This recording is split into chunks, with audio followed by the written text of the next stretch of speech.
Find my questions. There you go. What's up, all y'all? All right. Look at them go, kids. Okay, let's see here. Okay, so I'm thinking you can hear me. Good. Okay.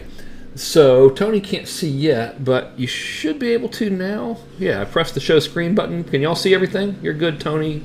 Nice. Okay, cool. And naturally, right when we start the thing, Roberto runs the lawnmower outside. Hang on. Let me shut the door.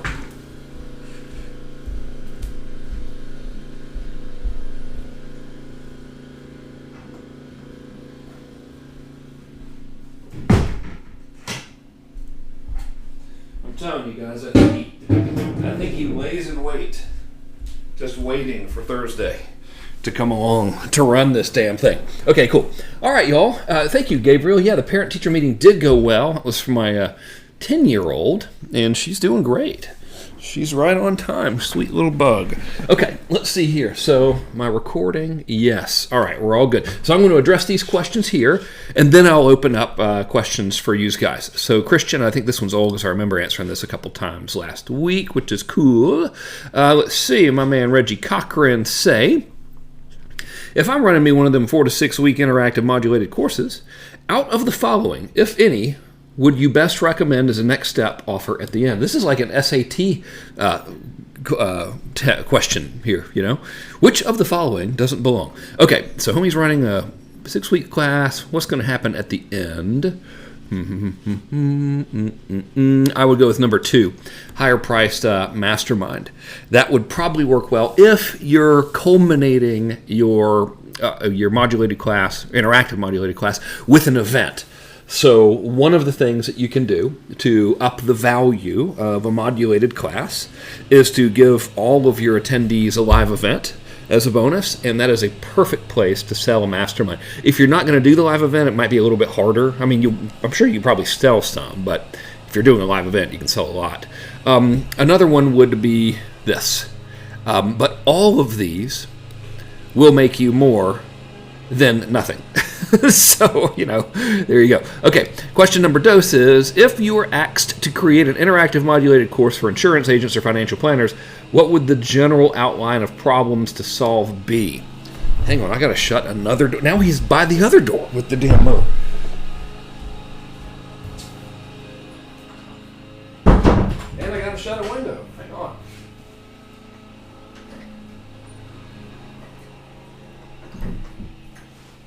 Okay, sorry about that, y'all. Okay, dude, so I think you're kind of asking me how do I make your product for you. So, let's see, the financial fellas, and I'll include life insurance folks with that, not necessarily property and casual, because I don't know that industry at all. But their biggest problems are going to be leads, number 1, and then getting people to show up who have expressed interest, number 2, getting people to close after coming into the office is number 3, and then number 4 would be getting them to refer. So that's how I would structure that. Okay, this is now from Vince. So Vince says, my associate, sounds like mafia.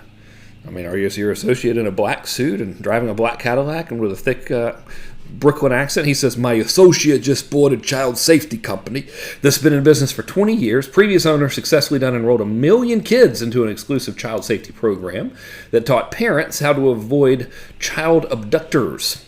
All right, that was good. Here's the rub. The parents love the program, and about 99% of all sales were done via face-to-face distributor sales.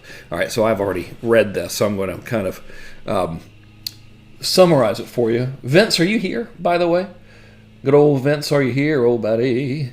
He asked for open mic. If you're here, I can hook you up. If not, I can just tell you what to do. Okay, it doesn't look like we've got Vince. Oh, Vince is here, ladies and gentlemen. Okay, hang on. I'm going to maketh upon you a presentor, or just a mic haver. All right, where are we? There we go. Okay, hang on. Prepare for unmutilization. Unmute Vince Gonzalez. Okay. What's up, Vince? Hey, Frank, how are you? I'm pretty sure. I'm worried about this associate. It's so mafia sounding. He's cool. He's actually ex-police officer and part of the Secret Service. We'll tell him that I don't exist. Dude, okay, can I just answer the question for you? Sure, absolutely. Okay, so if this thing, and this works for, this also is kind of the answer to another question on down the line here. If the thing was sold face-to-face, you need to replicate that face-to-face pitch either in group sales presentation style, aka webinar, or in a sales video. The validation thing, so all y'all can see this on the screen. I don't know why I feel like I have to read it out to you. The validation thing is, I wouldn't worry about it because the company name isn't what you would look for. It would be like child safety, prevent child abduction education, that type of thing. People wouldn't be Googling the company necessarily. Okay. Yeah, that was what I thought. We had been doing different kinds of searches and the company and the product, and we just weren't getting, we weren't seeing any ads pop up. Well, we knew it was successful because it's been around for 20 years. So then we started expanding it, and actually we did prevent child abductions, and we did see 3 ads, but it's for like nonprofit groups and things like that.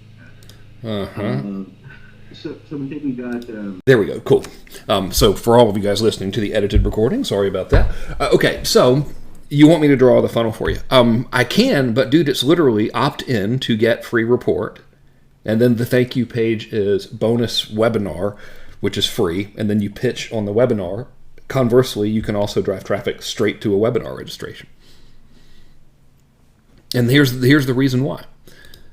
99% of sales are all done via face-to-face distributor sales. So the way to replicate that is going to be in a group sales presentation. So just to imagine if you had your best distributor in front of 100 parents who are worried about this stuff, what would he say? And then say that in the webinar.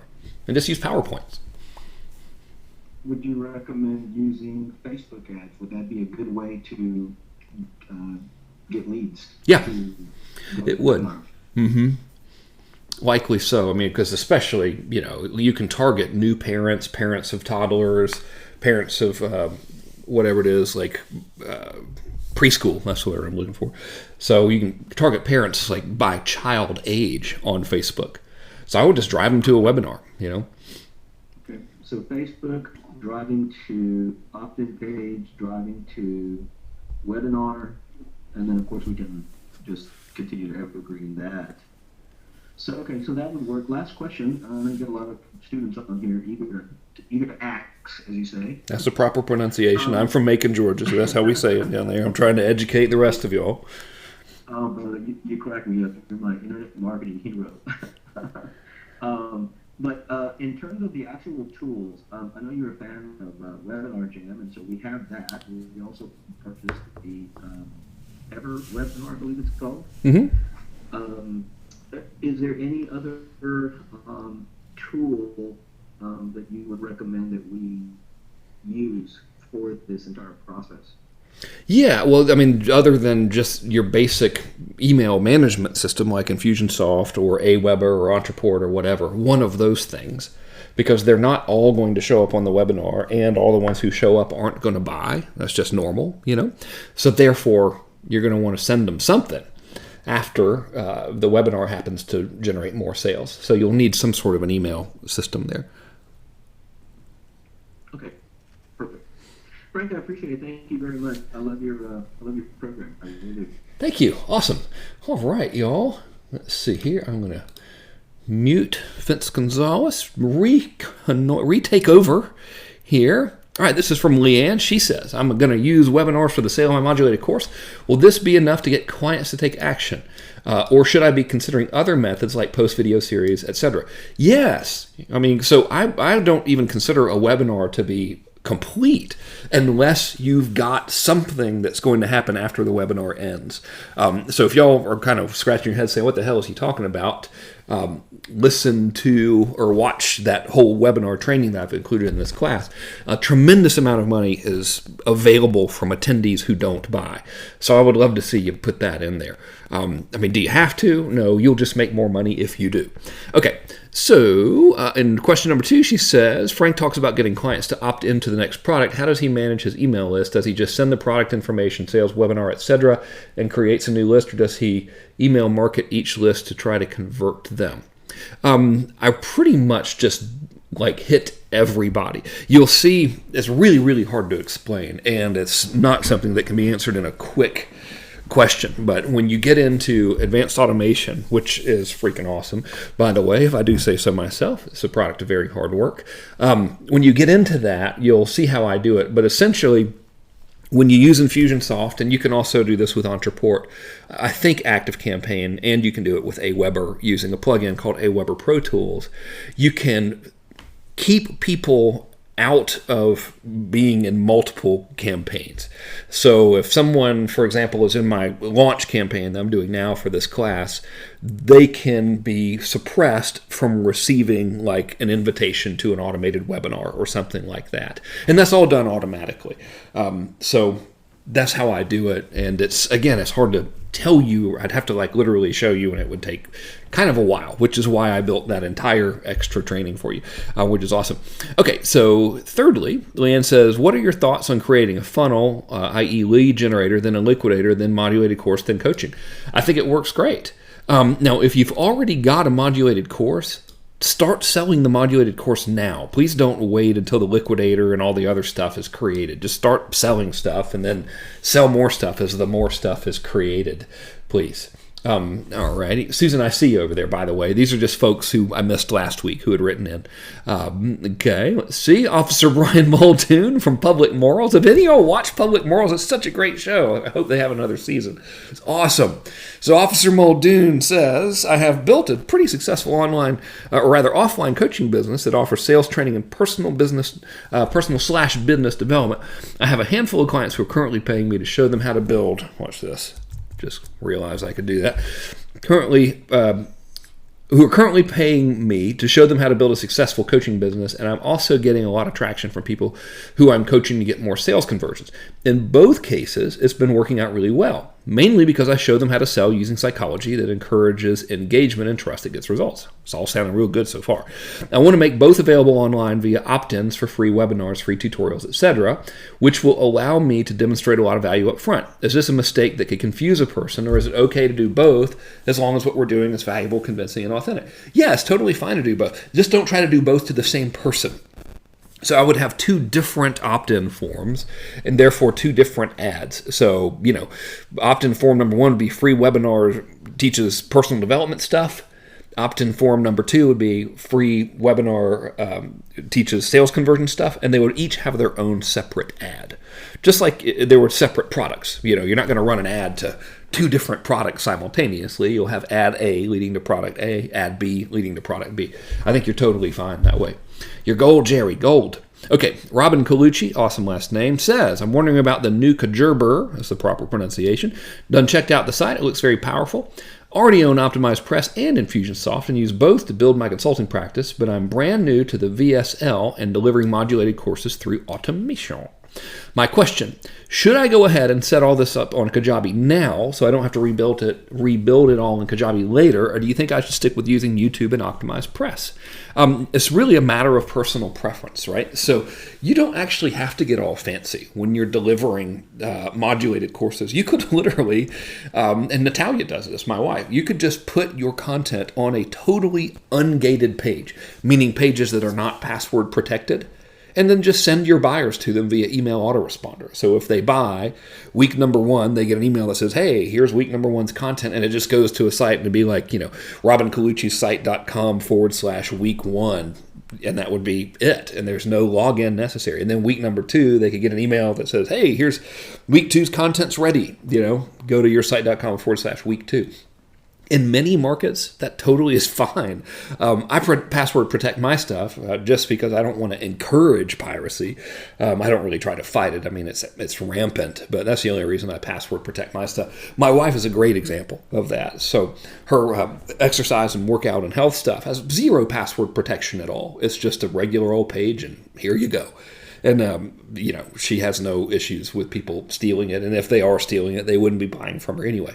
So with that answered, I do, in fact, love the new Kajabi.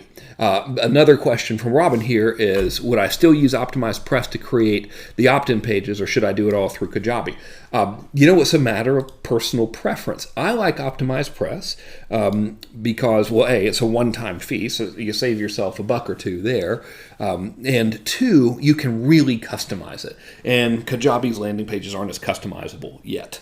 Maybe they will be later, but you can't, to my knowledge, put custom code on Kajabi's pages, like show dynamic dates. You really you have this one set template and that's it. Whereas in Optimized Press, you can really build anything you want, which is cool. So again, it's personal preference. I love Kajabi New. I think it's fantastic. Again, that's just me. I mean, I literally, I'm the guy that buys everything. So you can't really you got to take what I'm telling you with a grain of salt here. I'm like, yay, new toy, huzzah. Okay, Ed Preble said, in your IBB course module 2, you suggest using Optimized Press. Will WordPress work just as well? No. So Optimized Press is a tool that runs on the WordPress framework. So you got to have Optimized Press to use my templates, because that's what actually edits those templates and creates them. But it's only $97 or whatever, and I don't have an affiliate relationship with them or anything like that. I'm not financially compelled to endorse them by any means. I don't actually know those dudes, but they're cool, I think. I love Optimized Press, that's for sure. I see you over there, Chris, by the way, and Susan. I'm just going through these real quick to stay organized, etc. You know what I'm saying? Okay, Tate Lonsberry, on a Saturday, no less, wrote in and said, would old fat boy be willing to review my sales? He actually called me that. Aurora edited this to make it say Frank, but that's what he actually said. Would old fat boy be willing to review my sales copy and funnel, but not my product? Yes, I will. Okay, so, all right, he says, people are opting in to get the free report, but not the membership site. That's why I'm dumping membership site and converting it to an instructional handbook. Okay. You know what I would really want to know before you change anything is what your stats are. Because if you had like 100 opt-ins and no one's done anything yet, that's not enough to extrapolate any real decisions from. But let's have a look here. All right. So people are currently opting in. That is good. Let's have a look at the old landing page. Okay.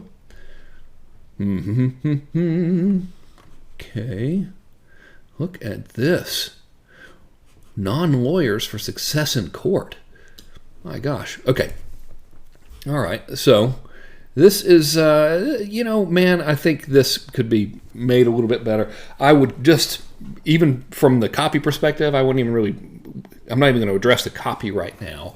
I think it was Ogilvy, 91.3% sure that people who use statistics and conversations are full of shit. But I'm relatively sure that it was Ogilvy, who'd spent like millions of dollars testing print media, and his findings were that that dark backgrounds converted like the worst. So text on a dark blue background like this is no good. Even if you made the text white text on a black background really, really sucked.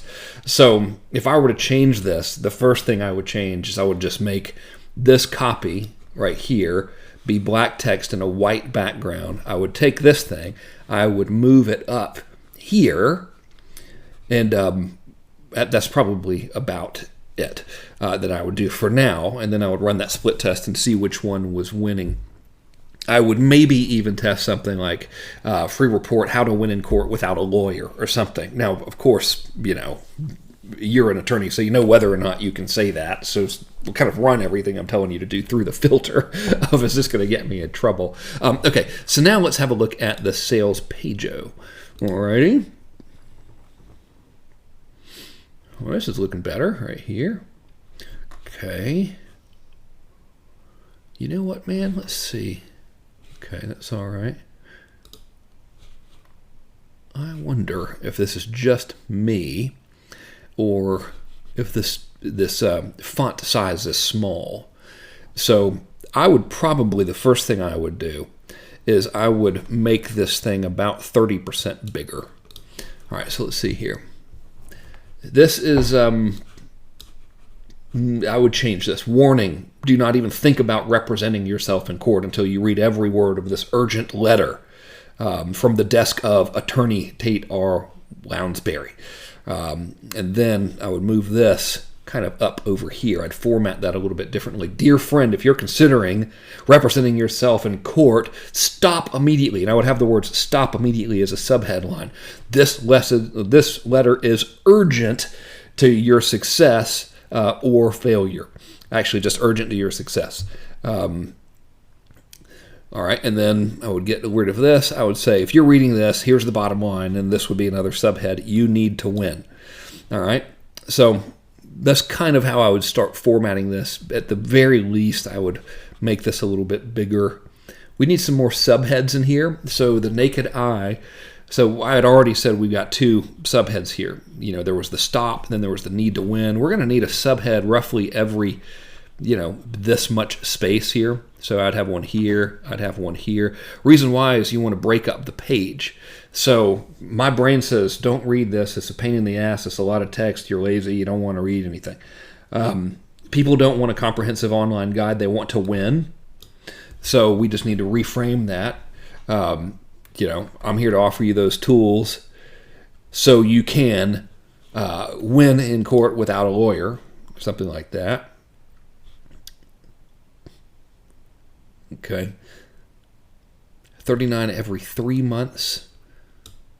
13 a month. Yeah, so this is confusing. This price point is confusing. I would just make it like $97 or something like that.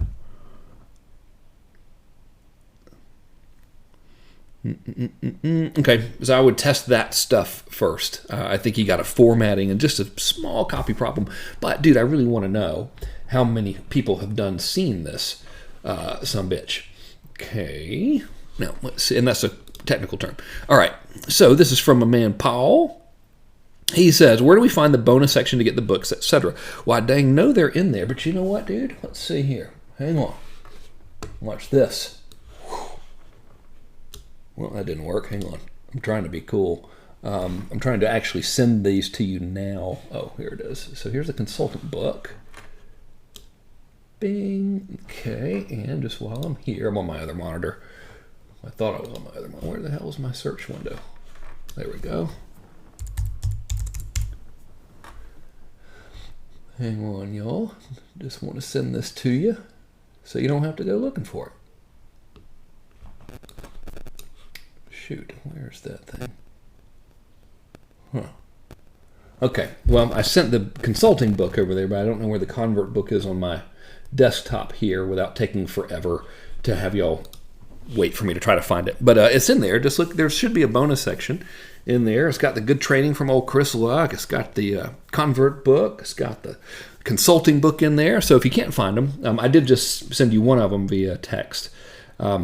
It should be like in the handout section now of your GoToWebinar control panel. But if you can't find them, just email Maria, support at Frank Kern Help Desk, and she'll take to telling you where they're at. Okay. Number 2 from Paul says, regarding the strategy about targeting one niche for our info product, is it bad or good to target one broad niche? Example, home services contractors, and market to different niches within that broader niche, like HVAC, plumbers, etc. Or is it only recommended or good to target one of these sub-niches? I would target one of the sub-niches. Now, you can target multiple sub-niches simultaneously. So let's say I've got a course called Contractor Profits or something, right? Kind of a silly name, but whatever. And this is just for contractors. So if it's going to work for HVAC guys, and it's going to work for plumbers, and it's going to work for roofers, you can create a separate sales funnel for plumbers and roofers and HVAC guys that all point to the same product as a deliverable. So if you want to go after a broad niche and serialize it, is the term that John Reese kind of invented for this years ago, then that's how I would do it. Or just stick with the biggest one of these. I know these guys buy, at least historically they have. A guy named Jim Fleck had a real good info business teaching these dudes how to sell better. And my man Diego Rodriguez, who is a super cool guy out there in Boise, Idaho, works with HVAC guys. So there's money here for sure. So if you had to look, I would probably test with this one. All right, my man Johnny Jara says, hey, Frank, so I recorded the educational webinar and got it transcribed to transform into one of them liquidators. How were you able to get the physical book published and shipped out for free? Well, it wasn't shipped out for free. It was shipped out on my dime. So the company I used was disc.com. I'll text that to you, disk.com. They are delightful folks. And they did a good job. It cost me on average to print and ship one of those dang things, I want to say around $8 or something for printing and shipping from disc. Maybe give or take, you know what I mean? I don't want to be stuck with that 8. I can't remember. And the reason that campaign worked is because right after they bought the book, they were received with, or they were given an upsell chain. So they could one-click upsell 3 different offers if they wanted to. So my average book person who said yes to the book was worth about $30 initially. So even though I took $5.60 in shipping only for the book, I was technically out probably on average about $5 an order when you factor in international shipping and all of that. So I lost around $5 a head, but because the one-click upsells brought in a total of, average 30, I was really netting around 25 per book person. And then they were put into a webinar series that sold a modulated course. So don't mess with the free book thing unless you're prepared to do all that other stuff. Okay. Kathy and Ernie Vargas said, I'm currently using one of them 5 video series on real estate. Oh, this is the same answer that I had for the child protection thing for Vince. I'll read it to you. I'm currently using 5 video series on real estate for investors as my lead magnet, which is strictly organic searches right now.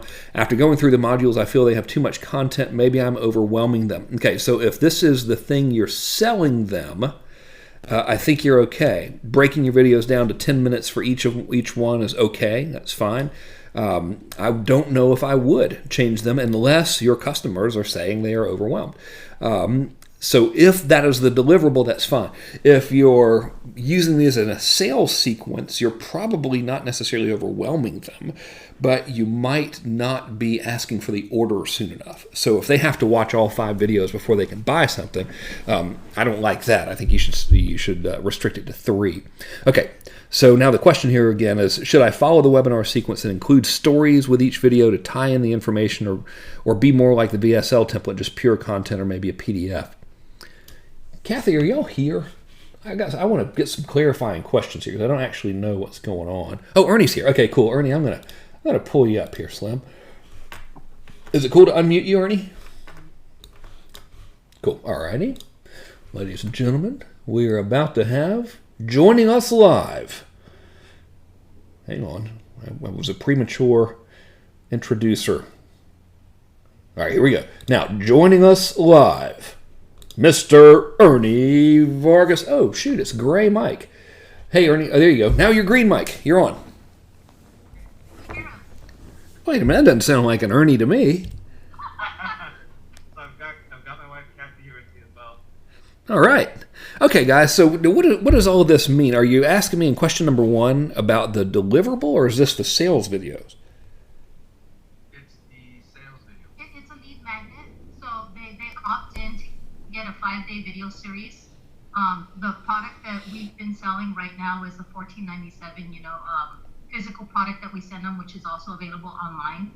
And in each video, it's about 10 minutes, and it's pretty much full of content. There is no pitch for sale or anything on the video itself, but we do have a link right underneath each video every single day where they can find out and be taken to the order page. So they see the video, pure content, and then they click a link that goes right to an order page, or does it go to a sales page? A sales page. Okay.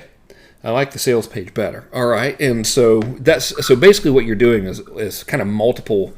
You're doing a series of triangle of trust posts is really the title of how that works. Because you're not actually really trying to sell anything. It's like, hey, if you like this video, then check out the stuff for sale. Is that kind of the way you're pitching it there? Yes.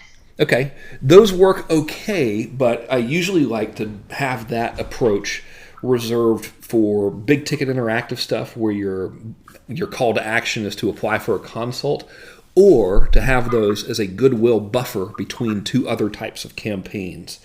So you're selling a $1,500 thing.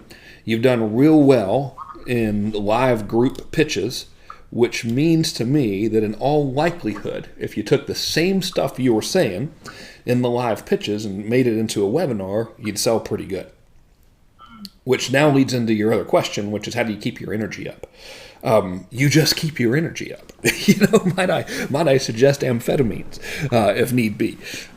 So you got two choices. Number one is just to do it live and just, keep your energy up and be stoked. I mean, it is weird. You're talking to a computer and you can't see anybody. So the first couple times it feels strange. Or you could record it. So if you record it, you give yourself the ability to screw up and edit out the bad parts. Does one convert better than the other? Unless you do a bad job on live. So let's say you're doing relatively the same caliber of presentation live versus recorded. Live will typically convert better. That is a generalization. So, I don't know anyone who has split tested it across a gazillion different niches to actually get a quantifiable test result. But as a generalization, yeah, live will convert better, assuming the presentation is relatively the same. And for live, you said that the GoToWebinars would probably work a little better than the what's that one called? Webinar Jam. I don't know. I mean, it's so much of this stuff is personal preference. The little delay in feedback bothers me on Webinar Jam. So if I say, "Hey, can y'all hear me?" I'm gotta wait for like 15 or 20 seconds for them to say yes, and that weirds me out. So that's a disadvantage. An advantage of Webinar Jam is you can have like cool buttons and stuff pop up beside your webinar presentation, and you can have multiple buttons pop up. And you can even do it hybrid. So you show up live and you're like, "Hey, everybody," and then the actual webinar part is recorded, so you play that back, and then you show up live again at the end for Q&A. And so that's also really, really cool. So it kind of gives you the best of both worlds. So there's a whole lot of ways to skin that cat, and ultimately it comes down to which one you prefer. Okay. And I was thinking of moving away from the 5-day videos, and then maybe just going into exactly what you said, doing the webinars, because the 5-day videos, I've had them on there on that site for, I don't know, maybe 5, 6, 7 years. I don't know, it's been a long time without changing them, and their conversion isn't that good. And I've always thought that maybe it's asking for too much. $1,500 from a 5-day video series. I don't know if that's necessarily the case. I mean, whenever you're looking at stuff like this, you really have to get kind of OCD about the numbers. So, for example, how many of the people click the video, then actually click the pitch for the $1,500 thing? And so if that number is low, then we don't know that it's a $1,500 thing issue. It's whatever you're saying to get them to click isn't converting enough. So every piece of a sales machine has its own little cog, and each cog has a function. And the function of those videos is to generate goodwill and desire to get them to simply click the next step. So if they're not clicking, then we can't really say that it's too much to ask because they don't even know it's $1,500 yet. If it were me, what I would do, since you kind of have data on the video series, I would do a webinar, and then for people who attend but don't buy, I would use those videos as an objection handling sequence. Okay, so then maybe remove the option of having those 5-day videos available to everybody online, and then just share those with those that don't convert. Yeah, from a web. I would test that. Okay, yeah, that's a good idea. What automation system are you using? Infusionsoft. So good. Okay, awesome. All right, let's dork out here for a minute. Okay, so prepare to dork out, ladies and gentlemen. All right, let's see here. Okay. Oh man, what is my login? Oh, awesome. Hooray, Chrome. Okay, let's see here. Let's get us one of these blank ones up. Look, they've already changed. Ever since like last week, they've changed something. These guys are always changing things. That's freaking me out.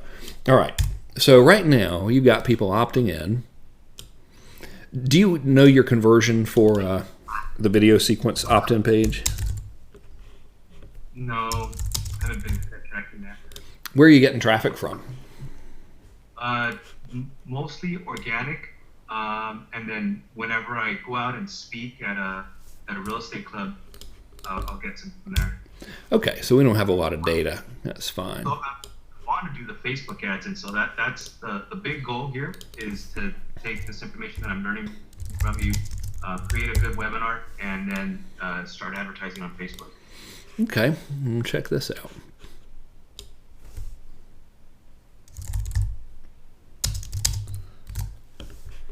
Since you is using one of them Infusionsofts, we can do all kinds of stuff. So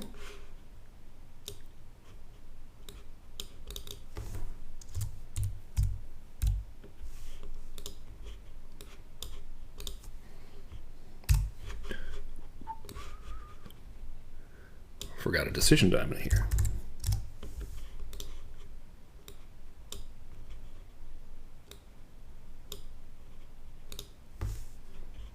And if I wanted to get Infusionsoft for a second business, you mentioned that you have the ability to get the startup fee waived. We do. In all likelihood, you don't even have to do that through me. I think you could waive it regardless just by calling them because you're already a customer. So that startup fee is generally used as a means to compensate someone, whether it's an internal team or a certified partner, for training you on how to use it. So it's unlikely you would have to pay it again. Although, I mean, we would certainly take credit for your second order if you want to do it through us. Okay, let's see here. So hang on, I'll lose my train of thought. All right. Go over there. Go over there. Thank you. Okay. So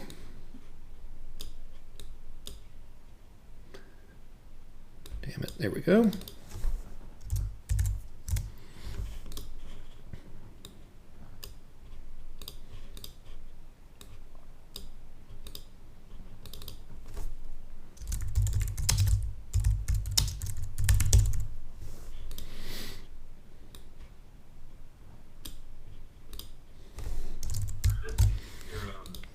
I know this is boring to watch. I'll explain it after I draw it.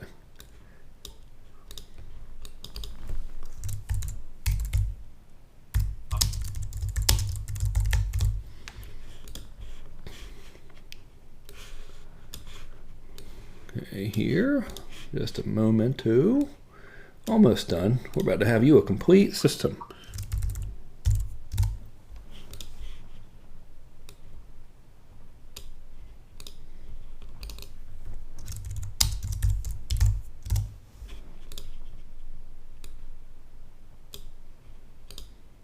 Oops.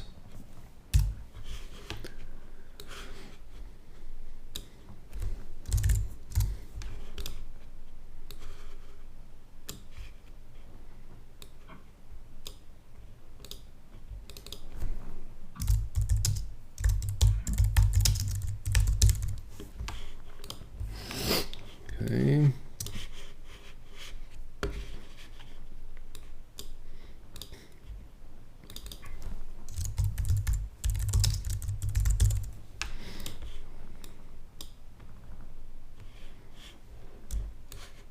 Oops. There we go. Come on. This isn't actually as complicated as it looks. I'll explain in a sec. Okay.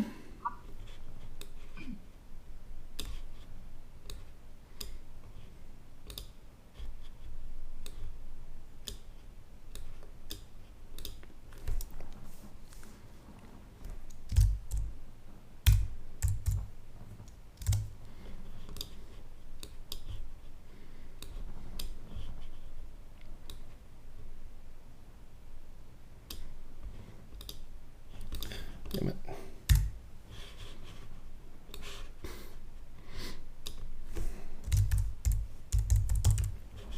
There we go. Okay, so this is one method, and then we will take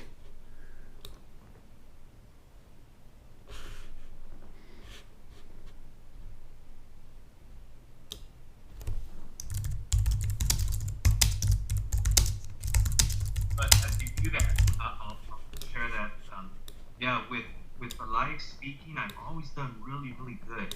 The conversion with the live speaking has been about 30.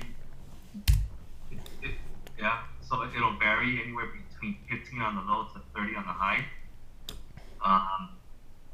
But it's a little hard to get out there and go to different places to speak. So my thinking is that with the webinars, if I can do the same thing that I'm doing with speaking and hopefully get as good with the webinar presentations as I do with the live sessions, I should really be able to drive some bigger sales. Mm-hmm. The organic itself, by itself, doesn't really do a lot. No, it never will. All right, hang on. We've almost got ourselves something fantastic here.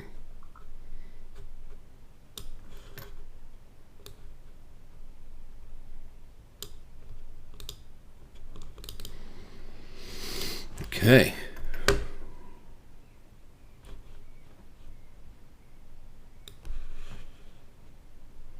There we go. Okay. So have you all fell into a coma yet?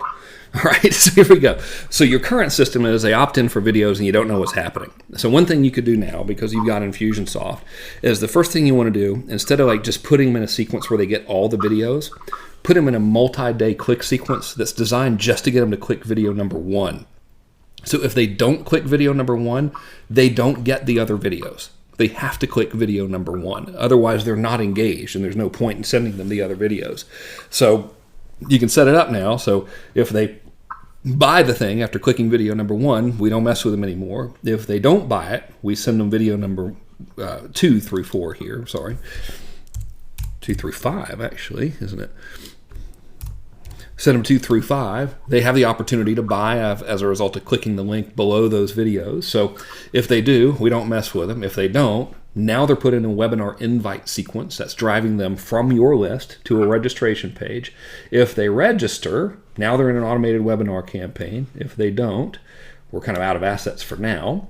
So once they go through a webinar campaign, there's really 4 things they could do. If they could not attend, so if they don't, we need to re-invite them. I didn't draw that. If they do, they kind of have 2 things that could happen. They could leave early, or they could see the pitch. So if they leave early, that means they never saw the pitch. We're going to put them in a countdown sequence. This is a series of emails going to a VSL. The email basically says, hey, you attended the webinar, but you didn't buy the stuff. Buy it. It's going to be expired here soon. You can actually have a real expiration date that works. If they do see the pitch but don't buy, now we put them in an objection handling sequence, which could be other videos. Then if they still don't buy, then they're dropped into the countdown sequence. So the countdown sequence is the same, just like any part of a launch, where you're basically like, hey, it's going away soon. And if they still don't buy after that, you could actually have someone email them outbound to set up a call, call them, whatever you want to do. So that's for your existing system, how to A, tweak it better, and then B, how to bolt on an automated webinar campaign. Now for running an automated webinar campaign cold, they register here. We have no contingency if they don't register because they're just clicking, so we don't have them. But we can measure, do they attend or not? So if they never attend it, after trying to re-invite them and all of that stuff, we could just put them over here in that quick sequence that runs them through the videos. If they do attend, now we have our same options. And that's how I would fix that thing. Yeah, that's great. How do I get a copy of this? Let me save this for you right now. All right. I'm just going to download it, and then I'm going to send it to y'all in the chat thing so I don't forget it. Okay, so download. And I also write these sequence emails that go out on a regular basis, continuously drip them with conversations and content. Hang on, I'm trying to find the stuff and talk at the same time. Okay, let's see here, homies. Drop that. Okay, so that is in the handouts part of your GoToWebinar thingy now. So it should be there for you, that little thing. All right, so you had asked me something, and I was too busy computer searching to hear what you said. Sorry. So I currently have about 45 days worth of email sequences that are going out to them. I never wrote much past that, but I'm wondering if I should also continue to write or blog, just some type of ongoing communication where I can continue to build that rapport with them, just continuously. Yes, you should. And here's the thing, right? So this is something that kind of takes a while to really sink in. But let's say they're on your list and you email them this thing. You're probably, if your list is 100,000 and this is a 3 or 4 day sequence, you're emailing them twice a day. Hey, I made this video, go check it out. You're at maximum, unless you got a super responsive list, you're at maximum going to get 10% of them to actually click here. So that doesn't mean the other 90% weren't interested. That means that the dang, oh, y'all wanted my screen expanded. There you go. That means that the other 90,000 probably just didn't get the email, or they were on their phones, they meant to do it later or whatever, because email inboxes are like Facebook news feeds now. You know, you get an email from me at 7 in the morning and then become 1 o'clock in the afternoon, that thing's gone because you got another page of crap in your inbox. So at the worst case scenario, you just wait, and if this is no, then it would be like wait a week and then redeploy this click sequence and see what happened. Okay, so what would the email, just the email conversations that I would continuously send, would they go out on the same days, or is there a strategy to separate those from what they're getting here on this image? Well, yeah, so we got your entire list here, okay? If they don't click right here, we're sending them to the webinar invite. If they don't register, they're here. And then you can start sending them the random stuff. I mean, random is not the best choice of words, but the nurturing type of campaign. If they're in any of these, they won't be here. So you won't be able to send them the other stuff. Okay, got it. Okay. Aha! That'll teach them. Well, I don't see the little link on the webinar side panel. You should see a little arrow that says handouts. Hang on, I can't show you mine because it won't show mine. I have to literally take a picture of it. Let's see here. So, okay, now it's so ghetto. So it's right here. Right there on your. Can you see that picture of my control panel thingy? Yes, I see yours. You just don't have I one? don't have the image on mine. Maybe here in the chat thing?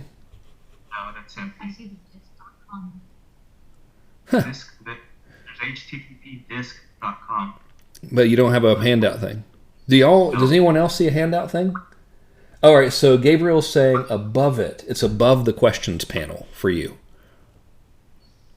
So your control panel probably looks different than mine. Yeah, no, it's not. It's not there. Can I share your email address and someone can email it to you real quick? Yes. Okay. What email should they use? Ernie at Ernie Vargas.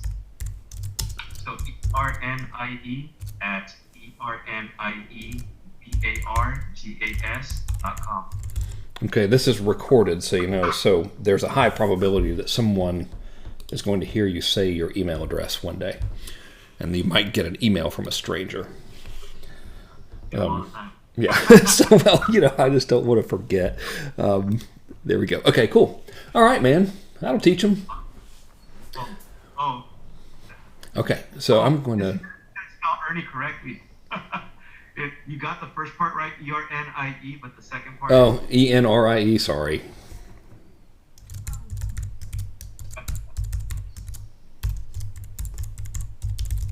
Typing and talking at the same time. There we go. Okay. All right, y'all. Okay, let's see here. I'm going to mute you guys. Little funnel design. I love doing these funnel things, man. I hope it doesn't put you all to sleep having to watch them. All right, let's see here. I'm going to get rid of these. Get rid of that. Okay. Oh, and that was the last one. Awesome. Okay, cool. All right, so now it is open party time. So hang on, before you ask anything, let me just look and clean up anyone who came in. So Mark Schwartz says, can I use the Entre Pages in WordPress versus Optimized Press? Probably, but my templates probably won't work with them, which is neither here nor there. I mean, if you're already familiar with building pages and stuff, you probably won't need my templates. So yes, but no templates from me. Okay, let's see here. Sam Patterson says, what's your criteria in having someone on Fiverr design an ebook cover over killercovers.com or vice versa? I always choose killercovers.com because I know them. So there's that. I mean, it's just, for me, I've worked with those guys for, good Lord, probably 10 years. So I would never, even if they tripled their prices, I would never go to Fiverr just because I know that I could say, make me something cool, and then I could never talk to them again, and I would have something cool. So there's that. If you don't want to use Killer Covers, because you can get it done cheaper on Fiverr, just look for someone with the best feedback. And you can, of course, always see samples of their work and stuff. Irene says, can you explain what alchemy is? Okay, so alchemy is a whole lot of what we just did. So the purpose of alchemy is 100% focused on learning how to turn advertising into profit via automation. So that's everything we're about. So I'm going to be taking you through campaign structures, through ad structures. We're no good on Ryan Dice. Damn him. He is rudely and selfishly taking his son to the Grand Canyon for his 10th birthday during that weekend, which I really think is kind of selfish on his part, but whatever. So we don't have Little Bear. You might just be stuck with me. But that's what we're doing. So I haven't formalized the agenda, but the agenda is me showing you all I know about doing that, specifically how to do that. And I think I want to do some hot seats while I'm there as well. And I might have a competition for like coolest success story pre-event, so I'll email you. But I know that's like not much of a pitch, but if you like what we just did, you'll really like it. If you don't like what we just did, you might find it kind of boring. Okay, let's see here. Good old Patrick says, and y'all don't ask questions yet. So hang on just a sec here. Patrick says, if I start with a descending funnel and I sell the high-end product, where do these people go and when? You know what I'm going to do, y'all? I'm going to move this over so the folks at home can see the recording. All right, I'll get rid of that. So y'all are only going to see mountains here while you're watching, but the people at home who watch the recording will see your questions. It'll be less boring for them. Okay, so Patrick, if you start with descending and you sell your high-end product first, if they go through the funnel, so, let's say it's a webinar, and the webinar site sells your high-end stuff. If they actually attend the webinar and don't buy it, then you put them in a campaign to sell your, like, modulated course, for example, and then the process continues to go from there. If they see that campaign and don't buy modulated course, then you put them in bread and butter. And then you would even maybe put them in Liquidator with one-click upsells to bread and butter. So then you would ascend after descending if you want to. So there's that. The thing that a lot of people miss in all of this is just because you put them in a campaign doesn't mean they've actually been through the campaign. So if you remember for Ernie, we had that 5-part video campaign. Hang on, I'll just bring it. Oh, hell, I got it off of there. I forgot I already X'd out the video. If they never click video number 1, they're not actually in that campaign. So you could, one of the biggest mistakes I see people making is giving up too early. So you could just wait a week and then run that same click sequence to the non-clickers again and get about 50% more of them. Okay, let's see here. Chris Luck, lovely and talented, says, you could let people know I'm making a course all about the new Kajabi, and I'll give everyone here in this course free access if they like. I'm pretty sure they would like, including me, damn it. So Chris, knows how to do much cooler stuff than me, especially when it comes to making things pretty. And if you go to marketersparadise.com, he built that thing on new Kajabi, and he built it custom-like, and he won't tell me how he did it. But apparently, he will record lessons and show me and y'all as well how he did it, which is awesome. So thank you. Hell yeah, they'd like that, dude. That's great. Real good looking site that he built with that whole thing. Let's see here. Patrick says, okay, can you recommend a course that'll show me how to set up technical end of a sales funnel, linking pages, etc.? Yeah, dude, we'll look in this module. Yes, this is the module, I believe, where we set up the pages. I'm blanking out here. I kind of walk you through that in this week, so go through all of that first before you go buy anything. And then there's the Automation Jumpstart, and that's real good too. And that comes to you for the low cost of $0 in about 14 days from now. So don't go buy anything yet, because I think you'll get what you need from my stuff.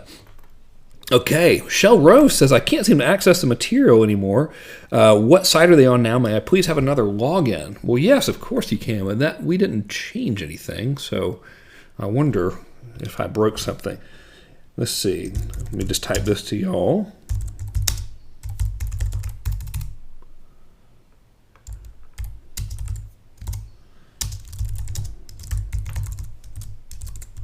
Damn it. Can't type and film at the same time. Okay, send to all. Okay, so I just sent our help desk. Everyone's working today, so if you need any help logging in or with anything, please. That's what I pay these folks for. That and to agree with everything I say. That's part of their job. Yes, Frank, that's brilliant. My gosh. Okay, that's not really true, by the way. All right, so let's see here, homies. I have lost my place. Susan says, did I miss how to submit questions? I need help on creating packages. Would love to be on and get your input. Okay, Susan Gregory, ladies and gentlemen, are you with us? Susan Gregory, come on in. Come on. All you guys who are just seeing the mountain, that's normal. You, for some reason, GoToWebinar won't show you your questions from my view. So my screen is like almost full screen with your questions, but it doesn't show. Any yeah, Susan's here. Okay, yay, Susan. All right, so hang on. I'll bring Susan on. Ladies and gentlemen, scroll on down here to the S's. To the S's. Y'all, my wife has gone on a sugar cleanse, and as a result, no longer needs to sleep. She woke up at 5:30 this morning, and I do not sleep as a general rule, and so if someone even moves next to me, I wake up. So I've been up since 5:30, and I kind of want to go on one of them sugar cleanses too, man. I tell you, she's like a new woman. Okay, Susan Gregory, you is live and on the air. Hi, I'm so happy to be live. By the way, I was at Icon 16 and was greeted by your sweet smiling face that was prominently displayed on the 6th Division poster every single morning. I love those guys. That's great. Well, you know, their checks were good. That's a joke, by the way. I endorse them for nothing. I don't get any money from them, and nor would I take it, really. And also, Disc.com was there, and I told them that you'd given a shout-out in this group, and they just did the happy dance, and so they were very excited about you. So they've been really good partners for us in terms of getting stuff distributed. I can't speak highly enough of them. So what I wanted to talk to you and ask your advice about is that my business is, I do business consulting, but then we also provide implementation for people. And like I handle the state side of the work, and then my partner is in Pakistan. We have a real office building with implementers and providers of all kinds of different services there. The challenge, what I want to do is be able to put together packages, and I'm just, because we offer such a variety of services as well as to a variety of levels, like right from people who need a website and their first funnels and their first lead capture campaigns up to people who are much more advanced. So I'm just not sure about how to put together packages. Right now we do everything is customized. And so I would rather see if we can put together like 3 different levels of packages, and we're just wondering for some input from all your experience with what you've done. Mm-hmm. So tell me about your sales process. It's primarily, we do some Facebook ads, but then it's primarily, contacts. We go to a lot of conferences and meet people. So it's through that. All right, so you meet them and you're like, hey man, what's up? And they're like, yay. And then do you sell them there at the conference, or do they call for a consultative type of thing? Yeah. Then we put them through a funnel. We use Infusionsoft. We also teach Infusionsoft, and we put them through a funnel using Infusionsoft. But we get for instance, when I was at Icon, there were 2 things that people wanted. They wanted websites. People are really struggling, with just really antiquated websites or really poorly designed websites, and they wanted those, and that actually has become one of our tripwires, because it leads, when they get the website, then they need a lot more services, and so that's worked. But then the other thing is that people just want time, and they're just really struggling trying to get everything done, and because of what our business model is, we're able to provide services for a pretty decent rate. And so they just want time. I'm not even sure how to sell that. Okay, so and maybe I missed it. So you meet them at the thing, and then Yes. you put them in a funnel. And how do you get money? Is it a call that happens prior to Yes, them? follow-up. Okay, Yeah, follow-up call. all right. Well, I also send them. We also have them in an email campaign, just as far as noting that we've got, and that is also customized because, I relate back to the conversation and where I've met them because, like at Icon, there are over 3,000 people there, so people are sometimes unsure where they, who they met when. So those are all personalized email contacts, and then after that, we put them into a automated funnel. Man, I could have talked to 3,000 people at Icon. I know, it was stellar, and your friend Ryan Dice was there. I know. It was Gosh, great. to think for the low price of $0 earned, I could know, have it was flown out awesome. there and been away from my family. It was a good conference. I bet it was awesome. I love that app. I tell you what. Okay, so the question is, how do I do the pricing? You need packages for them for sure. I'm trying to see if there's just a one-size-fits-all thing you could do. Here's what worked best for us. I'll tell you our trials and tribulations with professional services. So our best seller was 100% customized, done for you, and it was about 40 grand. And the close rate on that from a conversation, I did the conversations personally, and I would do that same Lucidchart process. I'd just go, all right, dude, you need one of these. Client selection was a big deal, so I would only work with people who actually had businesses, like big ones, and it was, our offer was, look, if you'll just give us the copy, we'll do all the other shit. We'll put it on pages for you. We'll configure all the text. We'll make the machine work. Just give me a video file or something. And so it was great. They bought, and they were a total pain in the ass to get copy from. So I've got, like, classic tale, I got a $20 million a year business. It's an association as a client. And we went as far as to write the VSL for the guy. I was like, give me a VSL. I don't have time. I'm like, screw it. I'm going to build it for you. Here are the slides. Read slides into microphone. Give me video file. Never got the video file. The guy wasn't even unhappy. Yeah, he's not mad. Yeah, we run into the exact same thing of being able to, with our clients. I mean, we've got all the campaigns set up. We just say we just need the copy, and we give them even checklists. So I don't know what that's about, but anyway, we run into the same problem. Yeah, and I think, and this is like my second round at this, at doing the full service agency thing. Because, when I grew up, I always wanted to be David Ogilvy. And, of course, Ogilvy's agency actually wrote the copy for them. But I just ain't going to do that for, less than, I don't know, a shitload of money, like $1 million or something, because I could just write my own. So, anyway, I concluded that if the success of your completing the project is dependent on the client actually giving you stuff, then it's not a viable model because they just won't, They're just, I don't know what the hell it is with these guys. They just won't do the work. I'm one of them. So I hired a website designer, and I never did what he wanted me to do. And if you go to frankkern.com, it's evident, So I ain't blaming him. So then we tried something else, which was, we will build it custom for you if you'll just give us, like, the web pages and stuff. So, you already kind of need to have your web pages and stuff, and we'll just put everything together, and we'll build a custom series of campaigns tying all the stuff together, kind of like what I just showed Ernie how to do. We would, do that, So he already had the videos and stuff, and we would just build it.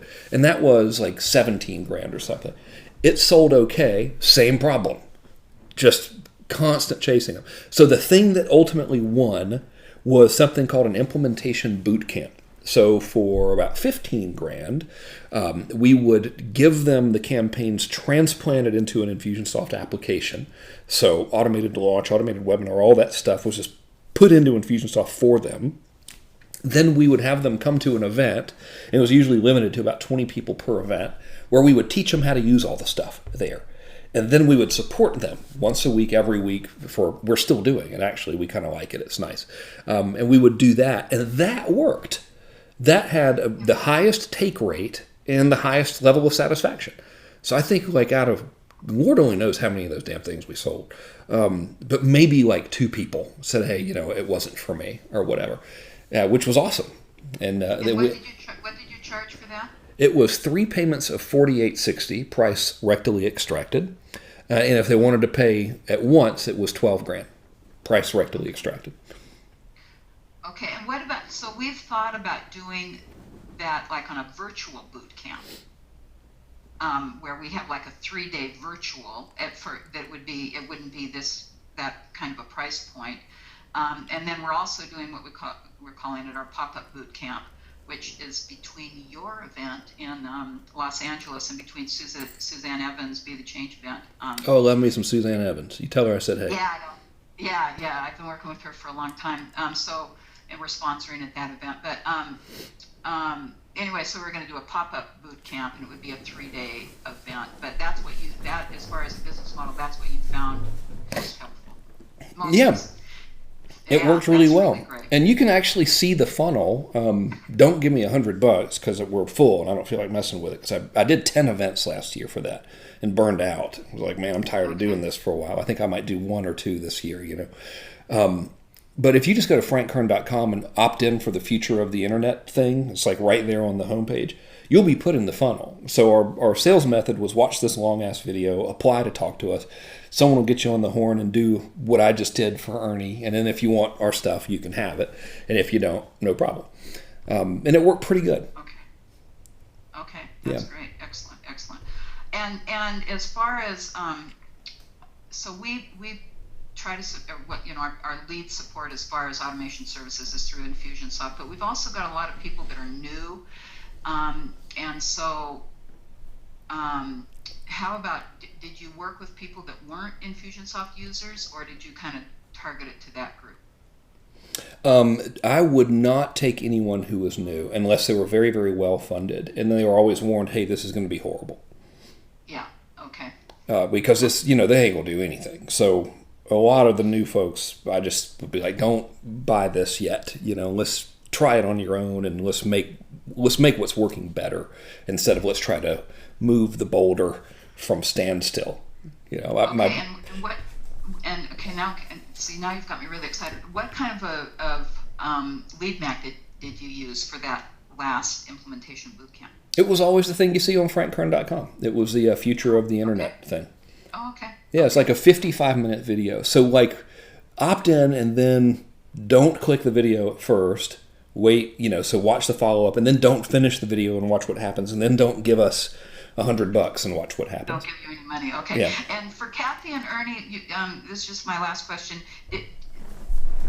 The way you created that funnel for them, did you use, what is it called, plus this or plus? As far as knowing how long someone has watched the video. Yep, we do. Okay, just wondering. Yeah, we love that plus this. I tell you what, that thing's something. Yeah, that's great. Okay, this has been very helpful, and I just want to say I'm just absolutely honored to be in this program. Well, thanks so much for joining. I've stood on the sideline. I mean, I've got a lot of your other stuff, but anyway, this is just great, and I tell everybody about it, and I can't wait till you reissue it again, and people can. I'm doing me one of those launches for it right now. I'm drinking my own Kool-Aid. So we've evergreened it, and I built a launch. So, yeah. Yeah, really helpful. So I appreciate it. So thank you so much. Awesome. All right. Do I turn my mic off? Is that how we? I'll do it for you, like so. Okay. Watch. All right. Thank you. See, now you can scream profanities if you want to. Okay, so let's see. Now I got some questions that have come in, but a couple of them just jumped out at me. Let's see here. One was from my man New York Joe. So New York Joe Salima says, I sent my questions in last week, but they didn't get to you. Well, dude, I definitely got them on the call last week because I remember being like, hey, New York Joe, what's up, man? So, dude, I think I answered them on last week's call, but send them in anyway. If you missed that or whatever, send them upon me. I didn't know what you saw on the screen today was all I got for questions from my team. I had them send it in this morning. And my man Mike, oh gosh, dude, I'm so sorry. Mike Inchalok. Is that right? Inchalok. I'm sorry in advance for butchering that. He says, I submitted a question yesterday and your assistant forwarded it. Curious if you had it there. No, let me look at my email, though. Let's see here. uno momento. I'll pull this sucker up. All right, move these questions. Oh, that's the wrong browser. Don't want that browser. Hang on, homies. Let's see. Yeah, okay. I'll move this out of the way. Move that back over there. Let's just see what's going on here with these questions. I'll just search by your last name. Nchalok. Nothing. Nothing, sir. Let me look here, just in that thing that Aurora sent me yesterday to make sure I didn't miss it. I got Christian, Reggie, Vince, Leanne, Officer Muldoon, Ryan, Ed, Tate, Paul, Johnny, Kathy, and Ernie. But that's it, man. Sorry. So I'm here now, though. So if you want to restate said question. Oh, here you are. Cool. All right. So Mike Inchalik. Oh, okay. Let me do a search here. Nothing, man. Nothing. But you know what, dude? You're here. So you want to come on the microphone? Would you like to come on? All right, cool. So, and just for the record, it's spelled Inchalok here in your GoToWebinar thing. I'm better at reading and ciphering than I make out to be. Okay, let's see. Hang on there, buddy. LM. There we go. Okay. What's up, man? Can you hear me? I hear you great, Frank. Thank you very much. Now, how do I pronounce it? I'm sure I've screwed the whole thing up. You nailed it. It's Inchalik.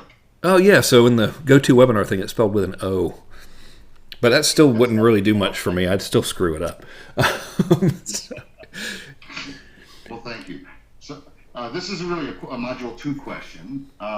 So I'm a coach and a consultant, but where I'm looking to focus, and it's for service businesses, is on is the very beginning of the process. Before you get your messaging and before you decide how to send it and how to make it more powerful, it's about creating the fundamental competitive advantages that keep you from having to compete on price and make your business more sustainable. So building in those things that are meaningful to your customers. And the problem is, I don't think people really look for that. You know, if they do, they run into Harvard Business Review articles and Inc. articles and Forbes articles. You know, they may focus on the problems, which is they compete on price all the time, or their business is struggling. But in terms of looking for competitors through internet search, you know, there are lots of people who pick it up at the copywriting stage of really making your positioning powerful, but very little I see about how to make your inside reality powerful enough to talk about. So I'm curious if you can think of another way to validate real interest, because I really believe Facebook ads will work. It certainly works in one-on-one networking and direct working with people. And so what's the net result of the thing? So if they give you some money, what happens? So at the moment, I walk them through a process where you look at different ways to differentiate your business. You know, speed, packaging of things together, things you can do to make the process more fun, things that you can do to, you know, all the things you can do to make your business look different than someone else who does similar things, whether you're a HVAC contractor or a dentist, you know. How to have a fundamentally different internal reality. And I do that with coaching and consulting now. I help people find those ways and find things that work in other markets and apply them to theirs. And I'm looking to productize that and then offer the consulting services on the back end. In other words, have it be either a do-it-yourself or a guided process. So if they give you some money and you help them, the net effect is their business is better. Correct. Okay. It's fundamentally longer lived and able to get more of a premium because it creates more value. Okay, yeah. So the thing that you have to put yourself in their shoes, and they're not waking up in the middle of the night saying, "I got to change my reality." That's what you're giving them, but what they want is better business, specifically stand out from crowd, premium pricing. So that's what you do the validation based on, and you're already good. It's already valid. So you know you're fine. Okay. All right. Fair enough. And yeah, so pricing and longevity or building a business that's worth selling, that's got equity in it, seem to be the hot buttons, I think. Any other, you know, you're exactly right. I'm curious what your thoughts are about what keeps them up at night that will lead them to this, because I think it's seeing their margins erode, worrying about their sustainability, or worrying about selling their business for a good price. Tell me about the coaching you're doing, not mechanically how you deliver it, but what you're getting these folks to do. What are their problems for your clients now? Well, this is really kind of the on-ramp. So, in general, the issue is they're not different enough. And, by looking at traditional advertising out there, everyone communicates in the same way. Top customer service, in business for 20 years, well-trained technicians, and it's all platitudes. So we help them both take what is different about their business and state it more powerfully and precisely, and back it up with social proof from their customers, and to create more where it makes a difference. So offer financing, guaranteed on-timeness, a whole bunch of things of that nature, depending on the business. Yeah, so I mean, the Georgia native in me wants to just dumb it down, and the promise is you're going to sell more stuff. Okay. And that's great, because that's what they're waking up in the middle of the night thinking, I got to sell more stuff, or really even more, I got to get more money. And that's what you help them do. So I think you're valid, and I would get out of talking about changing internal realities and stuff like that in the sales process, and talk about, here's 5 ways to sell more stuff. If your business is in trouble, it's one of their, here's another tact. If your business is in trouble, it's one of these 5 things are messing you up. Which is it? Got it. Do you want to fix it? And that starts to throw it into the lead generation camp, which is fine. But I think it's during the webinar or the consultation that it's clear you can create more value and then follow that same path of lead generation. Yeah, well, I mean, there's 3 things that can go wrong. They're not getting leads, they're not converting the leads, and they're not selling the people they are converting enough stuff. And that's really our only 3 pillars there. So, I mean, that's a little simplified, but not too much, So it's kind of like pick one. They sell that, yep. Yeah. Pick one, plant flag, and roll. Got it. All right. Well, I'm sorry I missed you, but let me see. I even did a search for Module 2 in my email when you were saying it. I could not find it, so I might have to fuss. The is in the text, so maybe it just didn't get to you. But thank you for taking the call. That's great. Yeah, I'm happy to. I never want to leave anyone stranded. All right, let's see. I will give you a good muting, sir. That'll teach you. Ha! Take that. Okay.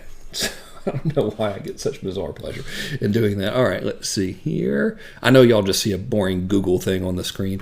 Okay, homies. So now let me scroll. So now I'm like all out of whack in terms of my place in line here. So let me just sort of scroll around. Okay, got that. Cool. Okay, Andy Pancholi says, how do I deal with webinars where the information needs to be updated every few days, specifically stock market charts? Any tips for making those as evergreen as possible? Dude, no.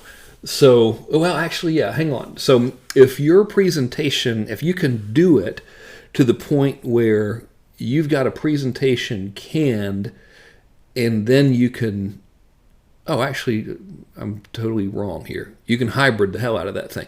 So build the webinar as usual, record the parts except for the recent stock picks, and then just hybrid it. So if you're using something like EverWebinar, you can literally get on and be like, hey, everybody, what's up? This is Andy. Good to see you. All right, it's time for the main presentation. And then you hit play. It plays. There's a little countdown timer that says, hey, you're going to be live on the air again in just a minute.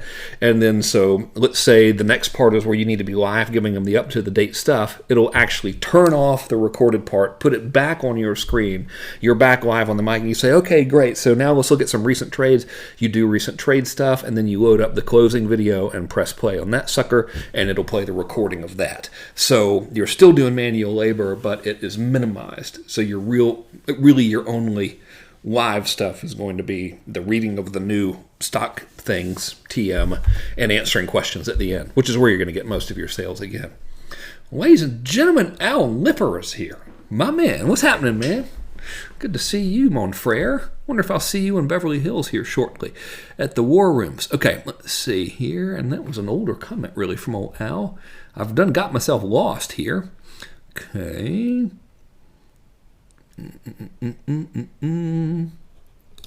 Okay, let's see here.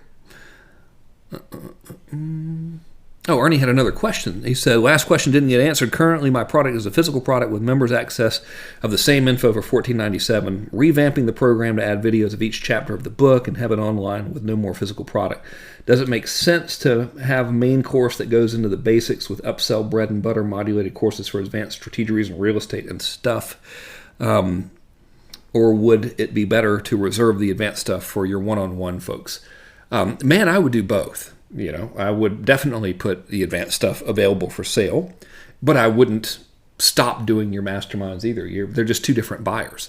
And I don't know. I mean, if you got, if your thing is $1,500 and it's something you could just ship them, I don't know if I would build this fancy membership site if it's already working and as a physically shipped product. You sell it online, get disc.com to print and ship it for you, and you're all good. No problem. You're gold, Jerry. So that would be my advice. If you got something that's already selling physically, I would keep selling that sumbitch physically just because it's already working and you can just get from here to more money faster. Okay, my man Lars, whose name I won't mention as the last name because he asked me not to a couple webinars ago. So strangely good memory. Says, damn you go to webinar in your weird small question box. Hang on. Once again, Lars, I'll tell you what, let's talk about Lars here for a minute because he's not directly on the line, so he can't defend himself. Lars is a man who will get his money's worth out of a call. This is a 5-part question, y'all. This is great. I'm going to mess with Lars just to be a peckerhead. Okay. All right, so this is Lars's question. This isn't bad. I just like goofing around. Okay, let's see here. We'll make this font size 1,000,000 so I can read it.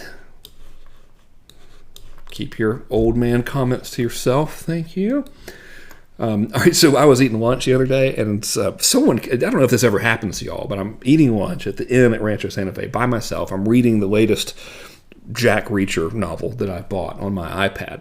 And some dude comes up to me like he knows me. And of course I have no idea who the guy is. He's like, man, I saw your videos, blah, blah, blah. How you been? And I'm like, talking to him like I've known him because I don't want to, be like, who the hell are you? And then he introduces this old guy to me. He's like, hey, this is my friend, like visibly old dude. And the old guy says, do you want me to buy you a pair of reading glasses? Because my font on my iPad was so big. So I'm like, man, you're in trouble when actual old people are making fun of you for not being able to see worth a shit. So that's the end of my pointless story. Okay, so this is from a man, Lars. He says, Module 3, story. What if you have no personal story where you can show that you've gone through the same challenges as the clients? Is it enough to tell stories from clients who you have successfully helped getting to X? Yes, as long as you're not running afoul of any regulatory stuff involving like the need to say results not typical, etc. You can also logic bomb them. So the webinar that got y'all here had 0 story in it. It was all evidence-based. It was a new tactic I had tried, and it worked. That was the only presentation I've built with that tactic. I call it the logic bomb, but if you remember, there was 0 story whatsoever. It was like, hey, I'm Frank. Anyway, let's get to work. And then I showed you the numbers on e-learning, niche how-to, and personal coaching. We talked about how to find clients with money, and I forget what our third chunk was there. But it was all content. So you don't have to do the story if you have good evidence-based stuff you can build a case with. Question number 2 is, having launched my first product, I intend to coach a business partner of mine who intends to create a coaching class for future soccer professionals aged 12 to 18 in Germany. Do you know any info marketers in the U.S. who offer coaching for future pro athletes?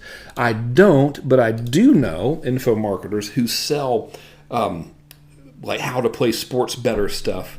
And man, I hadn't seen these guys since like 2007, but even back then they were doing around $100,000 a month. And they were selling practice plans. And this was a different niche. I'll say it was baseball. It wasn't baseball, but it was something like baseball. I just don't want to give away their niche out of respect to them. But that worked phenomenally well. I know another dude who sells how to jump better to basketball people, primarily through social media marketing, and that means paid ads on social media. And he's doing great. So I think your market is likely is likely valid. I don't know if I would say it's for future soccer professionals. I would just say here's how to play better. Okay, question number 3 is, when to use a webinar method versus product launch method? Would you say webinar is generally more effective? I think it's 6 one, half dozen the other. And I think I actually wrote a little post about this in our Facebook group, which strangely I can only access through my phone for whatever reason, which is why if I ever spell badly, it's because I'm on my damn iPhone and can't see it.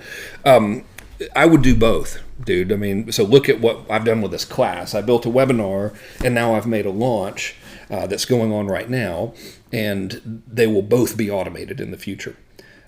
So I think anyone who tells you one is better than the other is speaking anecdotally from personal experience, and I don't think it's really possible to say without testing, both strategies across thousands of niches and millions of visitors, which is actually more effective. Thus, you should do both because it don't cost you any more money to stick on another campaign if someone goes through a webinar and doesn't buy, and vice versa.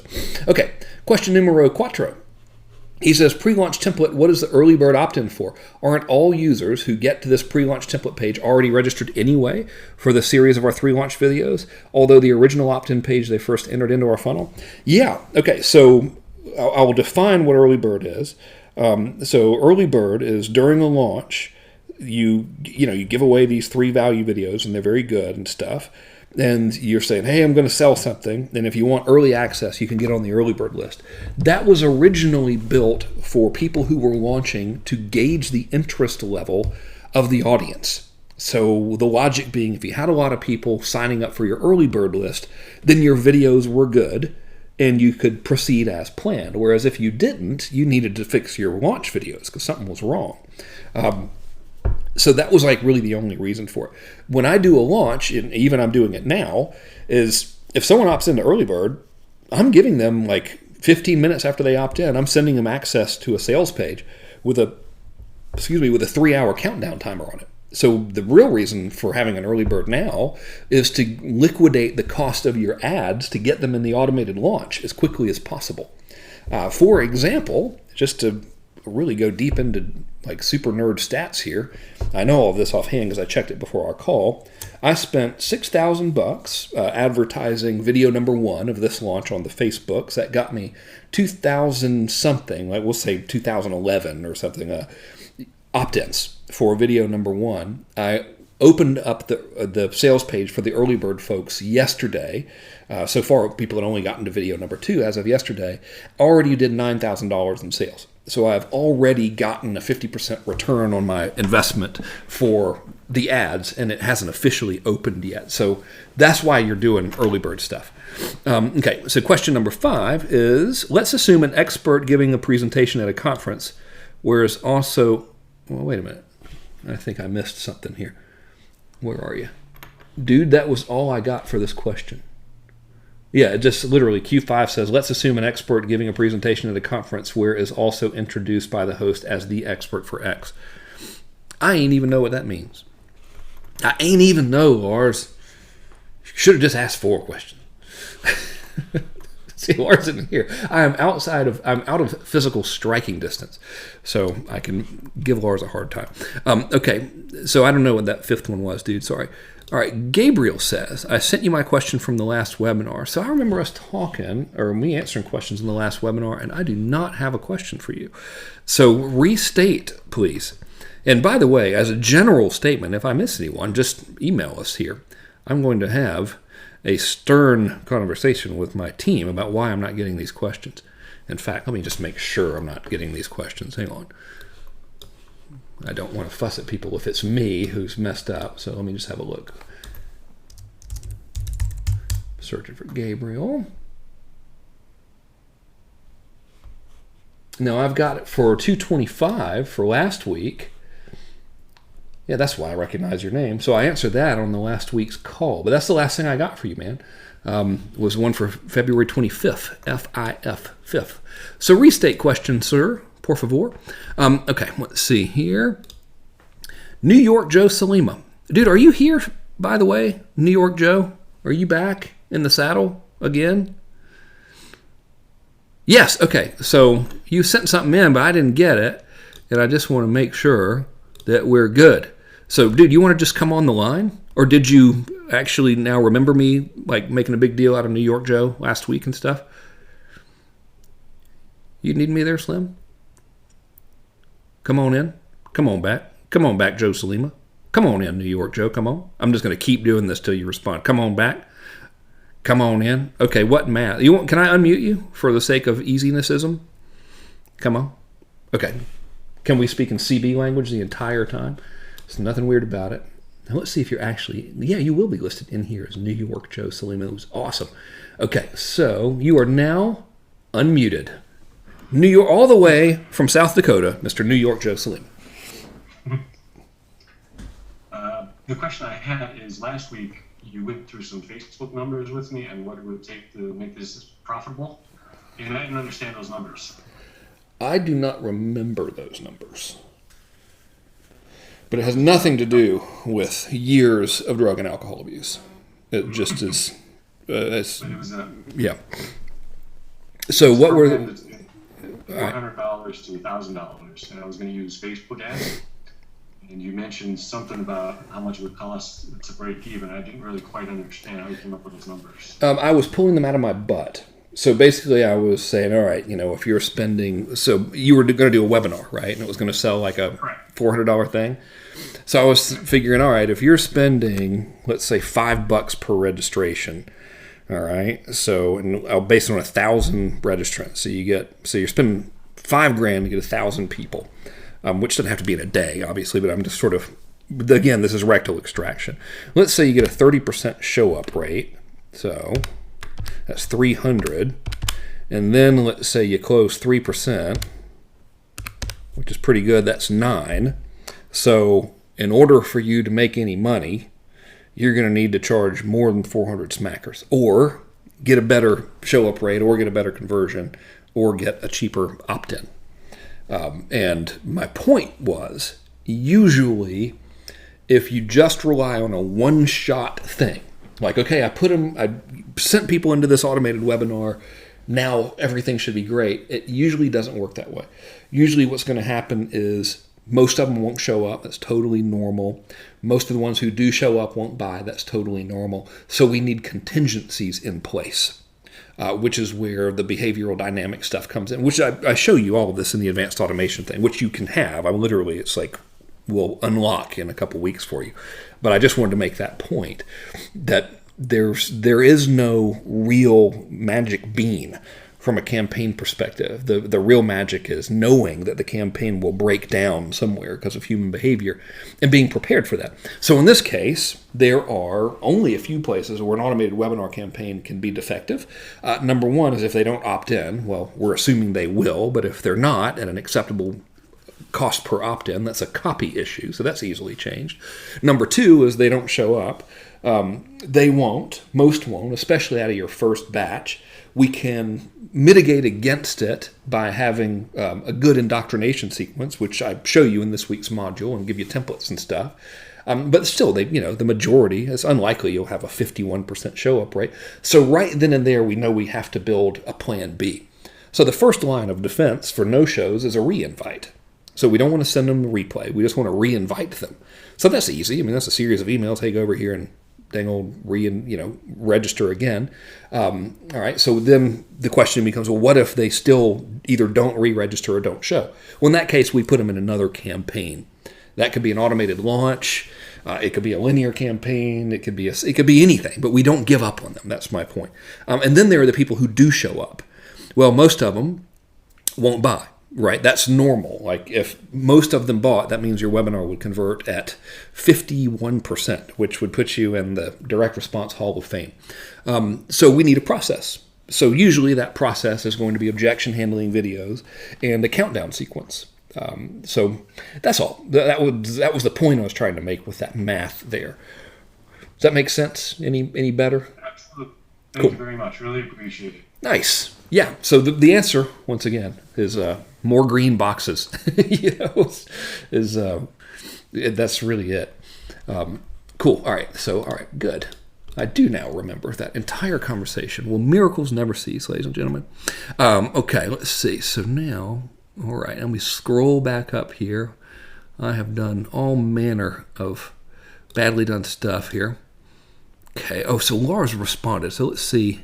I think I got Lars's question 5 down here. Did I, Lars? Didn't you? There you go. Okay. Here we go. Okay.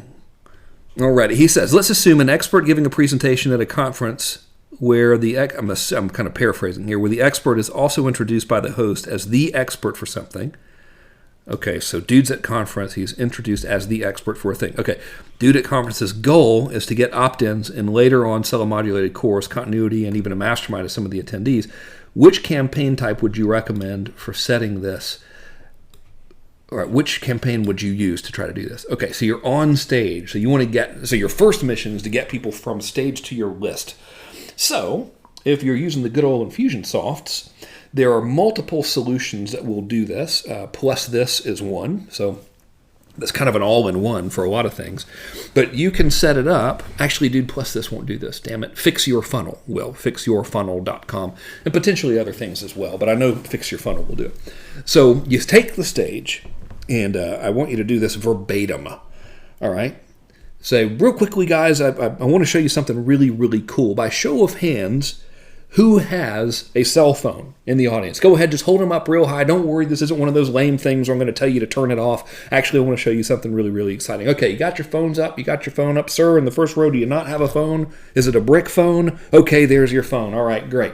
So now you got them holding up their phones. Say, guys, I've done something for you, and I want to make sure this thing works for you.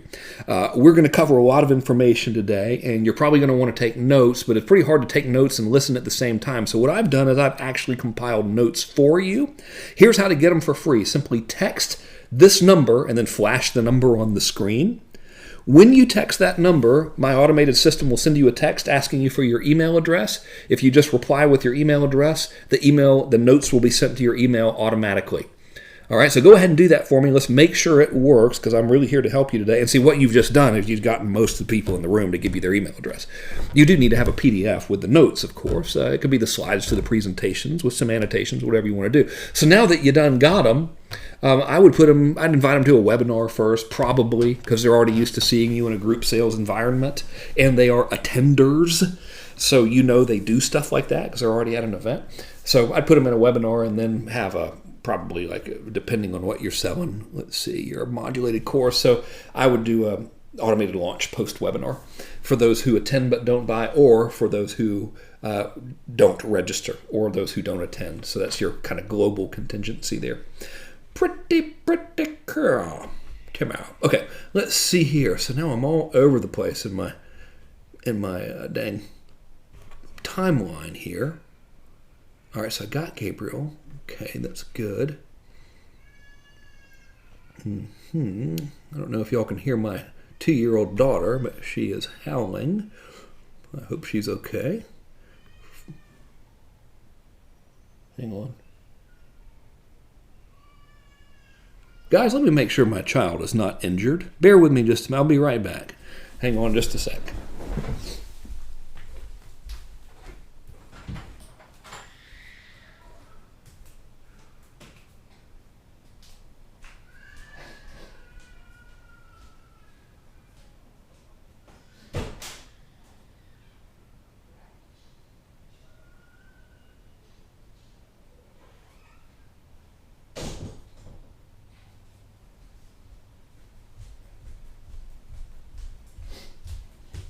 She's not injured. She's just mad.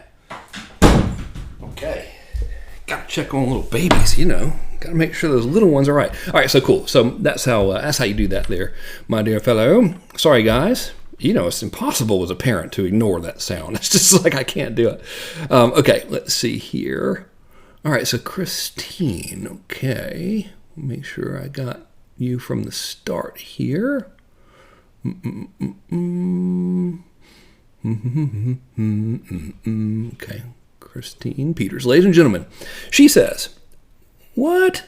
So weird. She sent an email too and I didn't get them. Okay, I'm going to have to fuss. All right, so Christine says, here are the questions. So there's another emailer that I didn't get the dang questions from. Make me come over there, office. Little redneck dialogue for you. All right, let's see here. I'll pop in these questions because this is kind of a novella.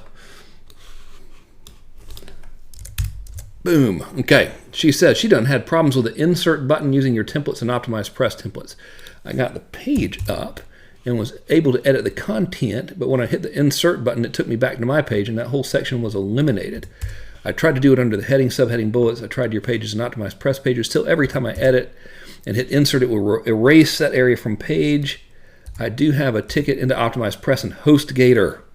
Okay, I think that's your culprit, is HostGator. I don't know, and this is by no means meant to disparage HostGator. I've never used them. I'm sure they're the greatest company in the world.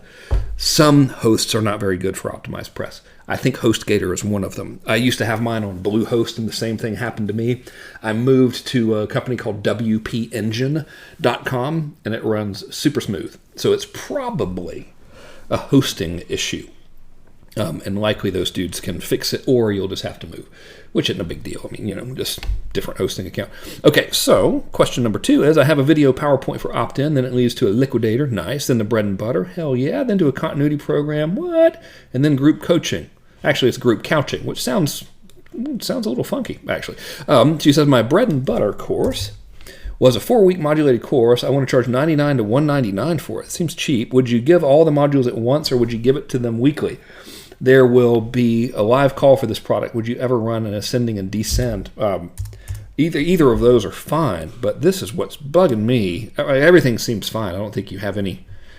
There's really nothing I would change, assuming the copy is good. I would give them. It depends on how much information is here. So if this thing's like a monster, let's say you got 10 videos per module or something, I would drip feed it just so they're not going to be overwhelmed. But what's bugging me here is all this work you're going to do for maximum of $200. That I don't like that. I want you to charge more depending on market. So that's really all I've got for that. Okay, and let's see what else we got from Miss Peters. A couple more. Okay, so where are the other ones? I got you right here. Oh, look at this. Good Lord. I think she and Lars are conspiring here. All of you guys are outside of striking distance, so I can just mess with you. This is a one-sided teasing is what this is. Okay, would you ever run an ascending and descending campaign at the same time to see what sells most? Higher ticket products. For us, our group coaching program is linear and ascending very similar. How are they different?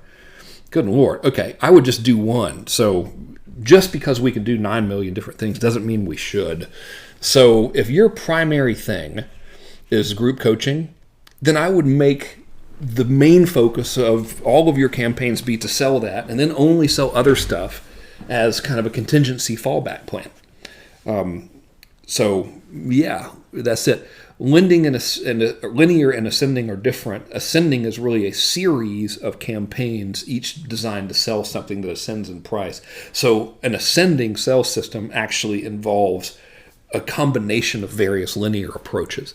Okay, in the one template, Triangle of Trust, you called it a video blog post while selling. Is the video the blog post or just an intro to the blog? Can the video be PowerPoint or should it be me in front of the camera? It can be whatever you want it to be.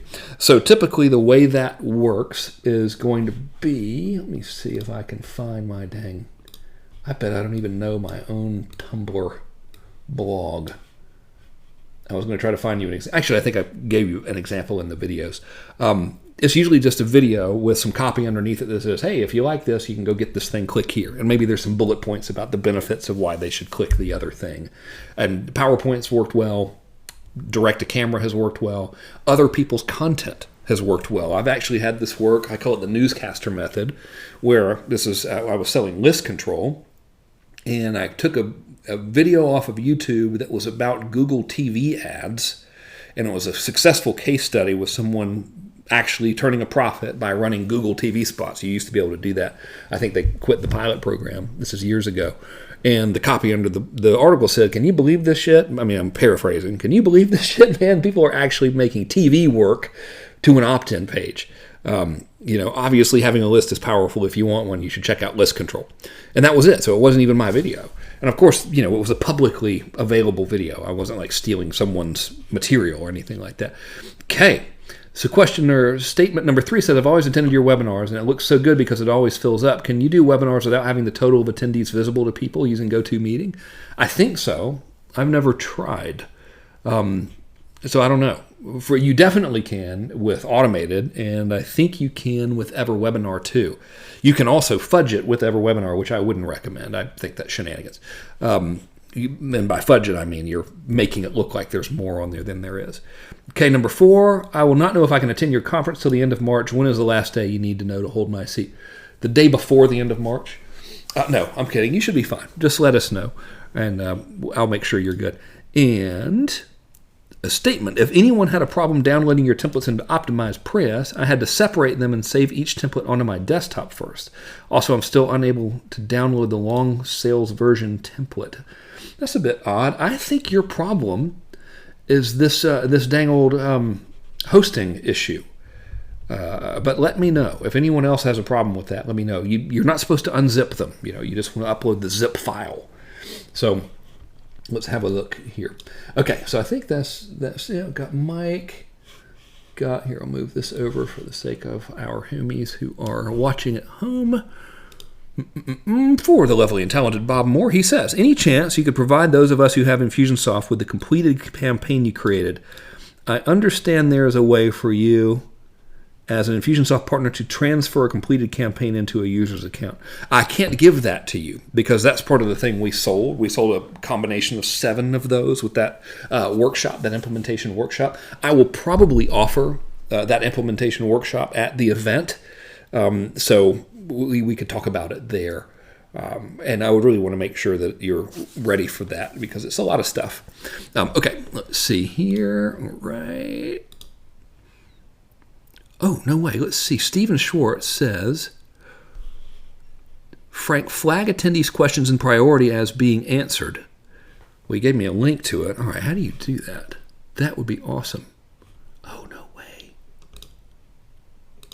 Oh, I'm afraid to press that. I'll mess it up. All right, I will actually, you're suggesting now, Mr. Schwartz, that if one reads the manual on how to use GoToWebinar, he can potentially use GoToWebinar better. That's crazy talk.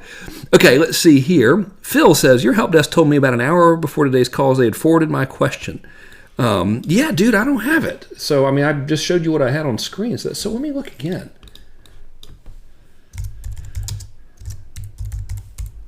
I mean, they don't, like, make stuff up. They're solid. Yeah, I got nothing. So I ain't got but one email address. Super weird. Okay, homie, are you still here? Dr. Phil.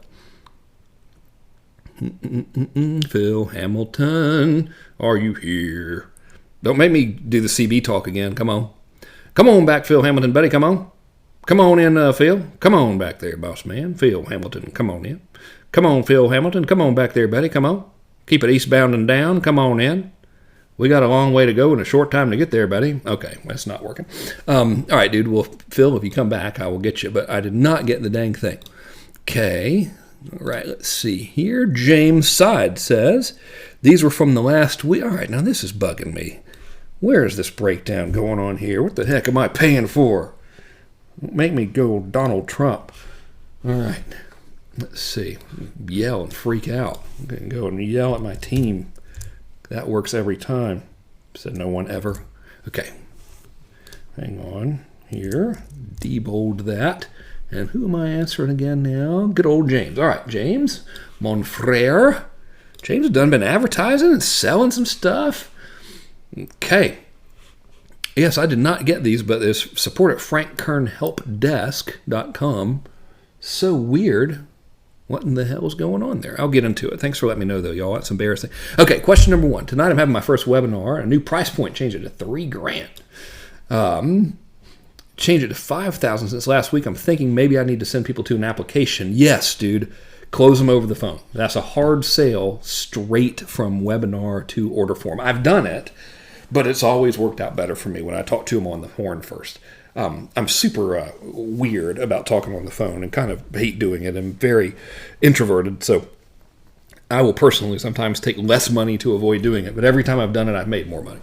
Okay, so I am in favor of the application process.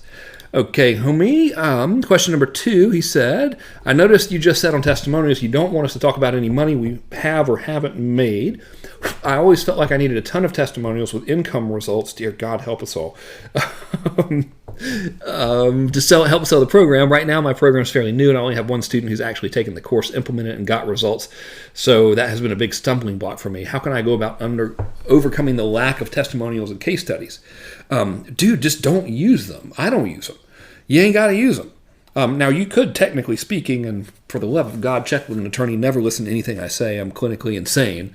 If you had one person take the class and they've gotten results, you could say, I've had one person actually do this so far, and here's his story. But I think it's in your mind. I don't think you got to have them. I don't use them. It's never hurt me. Or, maybe I'd convert better with them. I just don't care. It's not worth the risk to me. I don't want to have to say results not typical 9 million times. I think it insults the viewer. But I think you should say it if you're using testimonials or have an actual typical result. You can say, this is an exceptional result. According to our calculation, the average student has lost $9 billion per student. Don't buy from me. That might be something you can say. Okay, so question number 3 says, with my Facebook ads, do you recommend I run that traffic directly to a registration page, or is it better, in your opinion, to send them some type of lead magnet first, then a registration page? Ideally, you would do both. But for the sake of speed, I'd send them straight to a registration page. You will pay more per opt-in, but your opt-ins are going to be worth more money to you based on my personal experience anyway. So that does go with kind of a grain of, hey, this is based on experience type of thing. So, I think I told you guys about this last week, so I'll be real brief so as not to be too redundant. I actually got all OCD and tested this stuff. And we tested opt-ins to a blind opt-in form, which is the future of internet marketing. Doesn't really tell you what it is. The second was, I forgot. Oh, the second was an automated launch. So opt in to get a swipe file. And the third was register for a webinar. They all people, because we drink our own behavioral dynamic response Kool-Aid here, everyone was sent through the same campaigns over like a 45-day period of time. So no matter what they came in on, if they didn't buy something, they got everything until they bought something. The webinars were worth the most. So even if they didn't buy from a webinar, they were still more likely to buy from other campaigns selling a different product. The auto launch people were second most valuable, and the blind opt-in people, which was future of internet marketing, which really doesn't say anything. They're just like, as a curiosity-based opt-in, they were the least valuable. They all made money, so it was all a positive return on investment. But going straight to a webinar opt-in for us was the highest return on investment dollar over time. Okay, so that answers that question. Question number 4 is, ideally, I want my program to focus on just how to create software and less on the actual launch side or traffic side. I really felt like this was unlikely to work until looking at your escape and arrival framework. Now I'm reconsidering, do you feel like a program should always contain an element of actually how to get more customers, aka traffic, or do you think a program focusing solely on the how to create software element would be okay? I would also teach them how to get customers, because they're not going to know. They just are not. So, what in the world? Hang on. I think the gate's open. Hang on, guys. Hello? Oh, hi, Olga. Okay, hang on.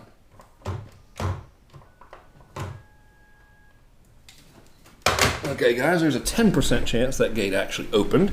All right, so you're going to want to teach them how to get traffic. Question number 5 is, because my program is a modulated course with no specific start or end date, I can't use the typical scarcity angle of closing in X days. Any tips on how I can get people off the fence? Dude, you can. You totally can, because you can automate it.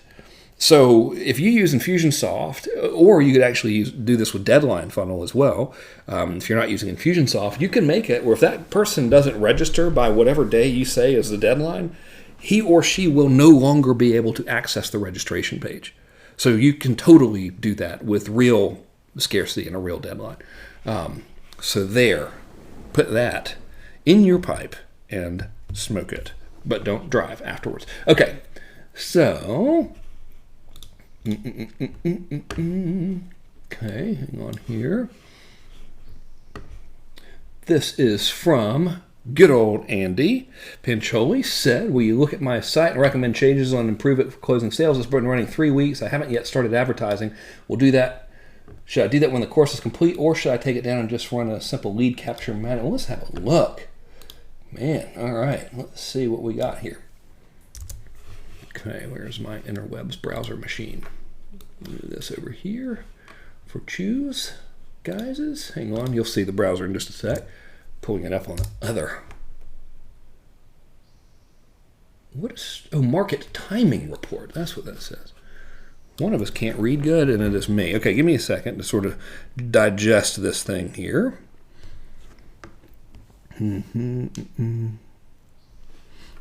I would have a headline here for sure. There we go. Okay. Yeah, I'd send them to a lead magnet, man. And, okay, so we need a lead magnet. What does this do? Well, that's just a picture. So this needs a, so if this is your sales page, so yeah, don't drive traffic here. Aside from needing like a more compelling reason to give you money, I mean, look, guys, we've got no headline, big picture, a platitude, market timing, the key to success. Don't get mad at me, by the way, for my critique of this thing. You asked for it. This is like super corporate-y. Okay, and then everything's in the center. So this should be black instead of gray. It's kind of hard to read, and we need to tell them why to buy the stuff. So if you look at in your class, you're basically wanting to use a long form sales letter here to sell it. Dude, just rip off my long form sales letter methodology. So you'll be gold. Gold, Jerry, gold. So yeah, don't run this. Rewatch the video on long form sales letters. Steal the layout, because this layout's messed up, and steal the approach to writing the letter, and you'll be mucho better. All right, so I refer you, sir, back to the course. Okay, now where have I gone? Okay, I got my man New York Joe. Okay, what is the name or company of the woman who teaches Infusionsoft and websites? It was Susan, and I have done forgotten Susan's last name. Susan, if you're still, Susan Gregory here. It is Susan Gregory. Susan, if you're still on, give your website, and I'll post it out here for everyone who might need some help from you. Sounds like somebody wants to get you retained. Susan, are you here? Come on in. Come on back, Susan. Come on. I said, trucker language just quit working. Here she goes. Susan Gregory at infusedforsuccess.com. I will type it for y'all. That pop-up window is driving me nuts here. I'm trying to type on my other monitor here. Okay, infusedforsuccess.com. Did I spell it correctly? Maybe. There we go. All right, so I just sent, I just sent it out privately, dang it. Let me do it again. All right, is it working? Okay, here, hang on. Infusedforsuccess.com. Send to, oh, there we go. That's Susan's site. Okay, so now let me scroll back up here. Okay. Malcolm D'Souza. What's up, man? Malcolm says, question number 1, math tutoring, grade 1 to high school. Is the market valid? It's parents for their kids. What's the best way to sell this? Modules, live webinars? That's funny because our man Al Lipper is on, and their company sells science lesson plans for homeschool people who want to teach their children cool science experiments. Man, I got to get this damn thing off my screen. This pop-up window's killing us. Okay, and that's working for him. Gosh, dude, I don't know. It depends on your price point, whether you should do webinars or what have you. I would do it all right? So for me, the easiest thing, he's asking about the delivery, the best way to actually deliver the product. I would say modules. You're going to have to, you're selling to the parents, and the parents actually have to take the class and learn how to help the kids. I believe. I don't know or either you're wanting to sell something where the kids log in. I'm thinking grade 1. You're definitely going to have to make the parent involved. So I suppose it depends on the age of the student. If it's something the student can self-complete, I would do it as a modulated course. Actually, I do it as a modulated course anyway. Yeah. All right, so there we go with that. Cohen says, 2 weeks ago you gave me a link to the guy who does ghostwriting because I'm so organized I lost my notes. Could you give it to me again? Yes, I think it is Mind Power Marketing, which strangely... Is this it? Let me see. It's not even close. Great at typing. Is this Robert? Where are you there, Slim? Good Lord. Oh, you know what? Hang on. I'll look over here in my emails. Get that. Hang on, homies.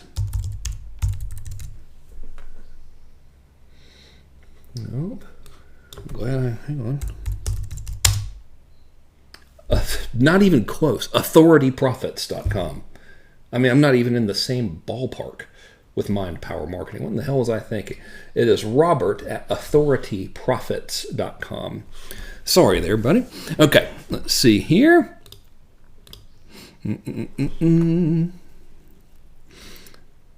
Okay, so Gary Hochstetler says, I'm having a hard time with my escape and arrival timeline. My niche is reputation management.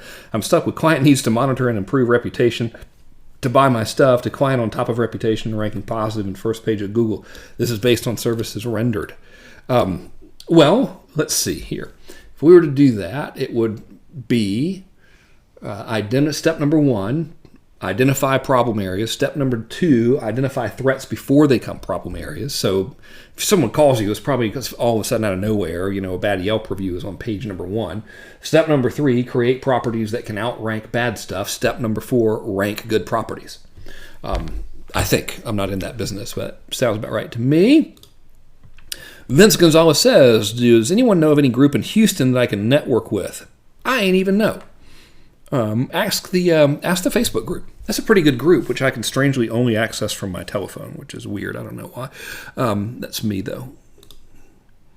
Karen Smith says, what's the difference between Plus This and GoToWebinar? Plus This is a tool that integrates other tools with Infusionsoft and does all kinds of other stuff. So they're two totally separate animals. If you're not using Infusionsoft, there's no point to use Plus This. So if you just go to plusthis.com, it'll kind of show you some moderately well done websites. Pretty, anyway. Let's see here. Cohen says, hey Frank, the other day I spoke with a DM guy, and what he does is he tests a number of lead magnet ebooks videos without creating them. So he promises an ebook, 5 ways to get X, or how to do Z without Y. And then when the lead wants to download the book, he displays an oops page saying, sorry, our product's not ready yet. This way, he gets the lead magnet that's most magnetic and creates that. What do you think about that method? I wouldn't do it. You can validate now. So he's just avoiding the validation process. So I would go to week 2, do validation process, and proceed from there. Because guess what? All those guys that opted in, they're going to be pissed, and they're never going to buy anything. And B, in order to really know if something's working, you're going to need to get a couple hundred opt-ins anyway. So I'm sure the guy's probably not getting hundreds of opt-ins into this non-existent lead magnet. And C, it might be shenanigans. It might be something that could be that could result in a declaration of shenanigans upon you from some regulatory folks. Alrighty. Kevin L says, how do we get the information from Chris to make Kajabi pages look more appealing? I think he's going to just put them in our dang members area. I mean, he'll send it to me, and then we'll put it in there for you. So as soon as I get it, you get it. Pretty sweet. Pretty nice of him. Okay, hang on. Drink a little water here.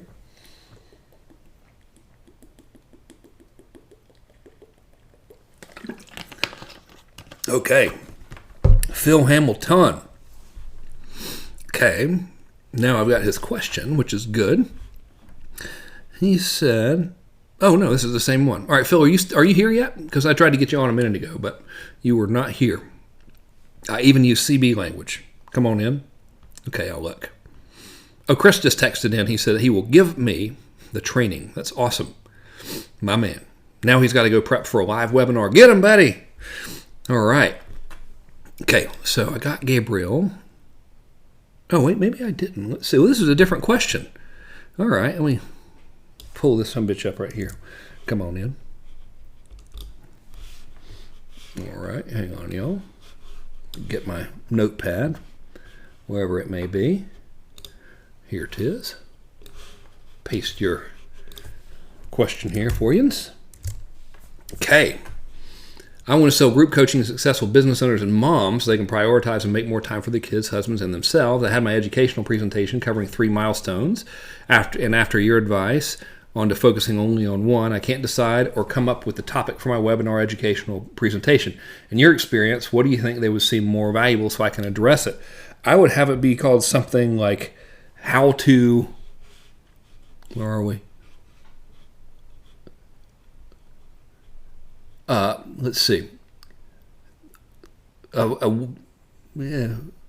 For entrepreneurial moms, how to have a successful business while still having plenty of time for your kids and your husband and yourself, right? And then you just teach them one big thing on there.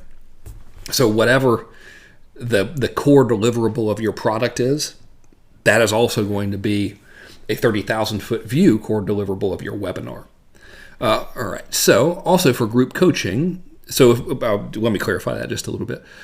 So if my product was tomato gardening, how to have the biggest tomatoes in the world, my webinar might be 5 ways to get bigger tomatoes. They're related, you know. Okay, so now he says, also for group coaching, do you think it's better to get them to apply or to call? I would get them to apply to a call. I wouldn't try to sell it online. You definitely want to get them to apply because likely your price point is going to be high. Lastly, I went through all the videos in Module 3 and it was a bit overwhelming. It's a lot of great information. However, my brain got stuck. Happens to me too. I don't know now if I use a recording of my educational presentation as a liquidator to recoup some money for the webinar ad, or build a bread and butter product, or just stick to the recorded webinar and get my group coaching clients from there. Just stick to the recorded webinar, man. So in the last module, I showed you all these selling systems, and I probably did not do as good a job as I wanted to of explaining the point that you don't have to use them all. Just pick the one that you like, you know. So there's all manner of stuff in there, and the point was, hey, here's all your choices. Pick one. You don't have to eat everything on the buffet, nor should you. So if it were me and I was selling group coaching and I didn't have other stuff built yet, I would build a webinar that sold group coaching. Well, actually, it would sell the application, and then from the application, I would sell the group coaching. Your market buys, by the way. Okay, so let's see here. Scroll on back over to here. Up in, Okay. Ephraim says, is it a good idea to use PLR content as your products until we create our own? PLR stands for what? Private label rights or something like that? I have a bad connotation to them, or my mind does anyway, and I just, without actually knowing this to be true, think that they're going to be crappy products. I've never really seen one, so that is admittedly just me generalizing and pulling opinions completely out of the air based on no real evidence. But that is my opinion nonetheless. I would rather see you make your own. Let's see here. Karen Smith says, can you send us a debrief of your current launch? Liking those Facebook ad spend numbers and your ROI you just shared. Super helpful. Would like more numbers, views, registrations, opens, etc. Yeah, let's see here. Well, hang on. We'll walk through it, man. Come on. Come on in, y'all. I'm just logging in on the other monitor here.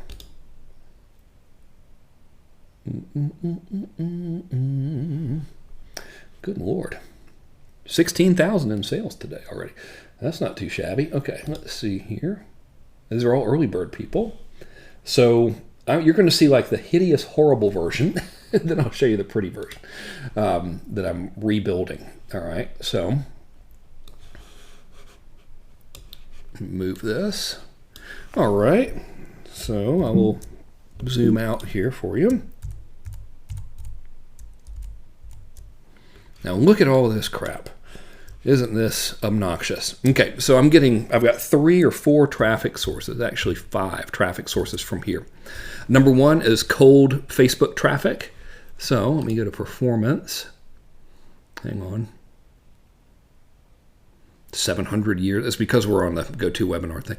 And historical, last 30 days. So I got 2,167 people from the Facebooks. All right. This is from a Facebook post and from viral traffic. So you know how you got like the Facebook comments and the like button? These opt-ins are a result of the like button, so it's okay. No, I'm sorry. These opt-ins are for the result of from my fan page. I just made a random post to my fan page, like the first day I released it, and then forgot to put a link to the damn video. I had to put it in the comments. This is the viral stuff, right here. So you know how you have your Facebook like button and all that on your pre-launch videos? It's a pain in the ass to set up. What this is showing me is it's not really worth setting up, because I have had, let's see here. All right, and these are affiliate opt-ins. So John Reese and Andy Jenkins have agreed to promote this thing for me, even though it's untested. So I never advise anybody have someone promote your stuff untested. They just wanted to. They're like, dude, we're not doing anything. Just let us promote it and let's see what happens. So I was like, dude, it might flop. And they're like, we don't care. So it isn't flopping. But anyway, I'm not a big JV guy, but Andy and John are my neighbors. So they wanted to promote. So they have sent this many leads between them so far. So now what you're seeing here is this is a total number of people that are in my post opt-in click sequence. So when you opt in for one of my campaigns, you rarely get the thing you opted in for immediately. You're going to get a page that says, hey, go check your email. All right, because I'm going to treat you differently, responding, depending rather, damn it, blood sugar dropping, depending on what you do. So we can see some stats here. Infusionsoft just did this update. Look at this. All right, so come on. I used to have like 4 or 5 videos or emails here. I don't anymore. But the first couple emails had 58%, 49% click through. So it was pretty good for there. So these are, I mean, it should be pretty good. These are folks who opted in, you know, and they're clicking for the thing that they just opted in for. If they didn't opt in, I will send them video too, but my level of engagement drops here. So I'm not like emailing them very much. So these are the folks who didn't click video number 1. And as you can see, there really wasn't many of them. So in total, this is how many were sent out. And you can see my opens and clicks there. Interestingly, this one got a better open and click-through rate, meaning video 2, or email number 2, the copy worked better. So let's have a look here to see what, well, I'm not going to mess with that actually because it'll take forever. Okay, so now I had this is one Infusionsoft account. I have another one with about 100,000 people in it. So this was everybody in the account except for the people I suppressed, such as people who were in an existing campaign. Probably some of y'all too, because I didn't want to send you this launch because you already bought it, so I didn't want to annoy you. So this is the click sequence. Hey, go watch the video I done made for you. And we can see here, you see these numbers dropping. This is because every time someone clicks video number 1, they're out of the sequence. So they're not getting email number 2, 3, 4, etc. That's why you see a diminishing amount of emails. Here are my clicks and opens. So this is no surprise. These are my most active prospects, so that's why this is high. These are more recent, newer people, largely from advertising, so that's why everything is higher here. Pretty cool, though. I mean, it's a really good open rate across the board, which I like. So these were just random people, well, not random, but list members, which I'm like, hey, man, go over here and watch this video. So I'll take that. So if they click video number 1, now they're like in the campaign. If they don't, they're kind of like halfway in the campaign. So if they click it, they're not getting these. If they don't click it, I'll email them about video 2. But as you can see, it's less emails. It's just 1, wait a day, 1, and that's it. So we got pretty good open and click rates here. As you can see, it's kind of diminishing because these are guys who never clicked. Alrighty. So another source of traffic was from my other application. So I have another Infusionsoft account, and this was taking everyone who clicked the link from that and adding them to this campaign in the new app. So that was another source of traffic. So then we got video 2, etc. So basically, this is a giant, ugly version of what I'll show you in a minute. Here's what's interesting, and this goes back to, I think it was Lars that asked the question about the early bird thing. So I have an early bird thing. If someone opts in for early bird, they get 1 email. All right. And so this, I just sent this yesterday, but now it's automated. So they get 1 email that says, hey, go here. You can get it for 3 hours. So as you can see, 821 of those people have clicked it. Out of those 821, 134 of them completed order form step 1, which is name, email address, phone number, and 27 of those made that purchase, which is about normal. I don't have a follow-up sequence for these people yet. The cart isn't actually open, so I just released video 3 today. So this is a great big convoluted thing that I just sort of built as I was going along. The proper version, which I built yesterday, a truly automated version, looks like this. Okay, and this is me now building upon what I give you in advanced automation, which of course all y'all get. So I got all the same stuff. I have separate opt-in pages for every source of traffic. That's just me being OCD. You don't have to do that. there's, hey, go click the thing. If they click it, they get video number 1. They will get video 2 sooner. If they don't click it, it'll wait a while, and then it'll eventually send them video number 2. So what's happening now in the automated version, which I'll likely release next week, is that if you click video number 1, you're going to get video number 2 tomorrow. If you don't click video 1, it's going to wait like 4 or 5 days and then email you video 2. That's the same for videos 2, 3, and all of this kind of stuff. If you finish video 2, so there's a difference between clicking and completing.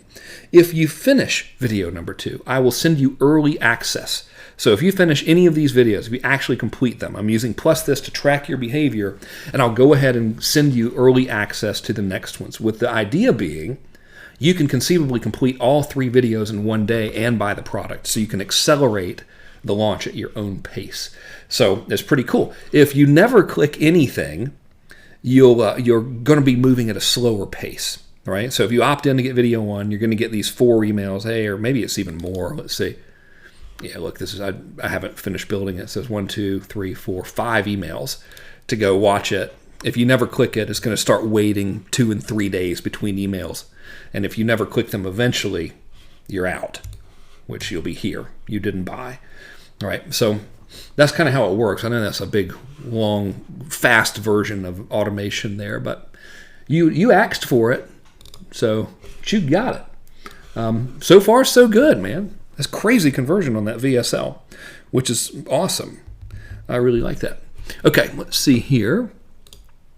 Judy House says, can you ask your staff about why we're not receiving the Module 2 Q&A call and having nothing in the bonus area? Yes, let me text it now. And guys, let me know if that's like universal. So that's, I don't know, Judy, if you're in our Facebook group, but I got super OCD on us and rebuilt the damn thing in the new Kajabi, which if you don't have access to it now, you will. It's just an issue of figuring out how to automatically send you usernames and passwords to it. But it could likely be a Memberium issue. So this class was built on the Memberium platform, and we have found it personally to be complicated. Likely not a flaw in the platform, likely a user area, user being me. Now hang on just a minute there. Allow me, please, to just text Aurora. Is week 2 and 3 call up?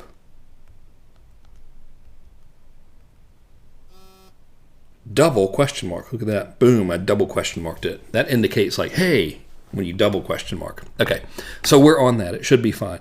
Now it turns out that last week when I was like, yeah, dude, it's up, it actually wasn't up. I screwed it up. I pressed publish directly to Wistia from my video thingy, and I just thought it worked, but it didn't. So I was like, what the hell? So it's probably up there now. It's likely was put up there Monday. Okay, alrighty then. So Judy says, when you asked them a week ago, they said they're working on it.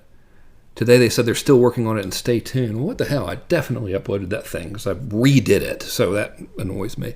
I will keep on it. Malcolm says, can you get me into Torrey Pines golf course when I come down to Alchemy?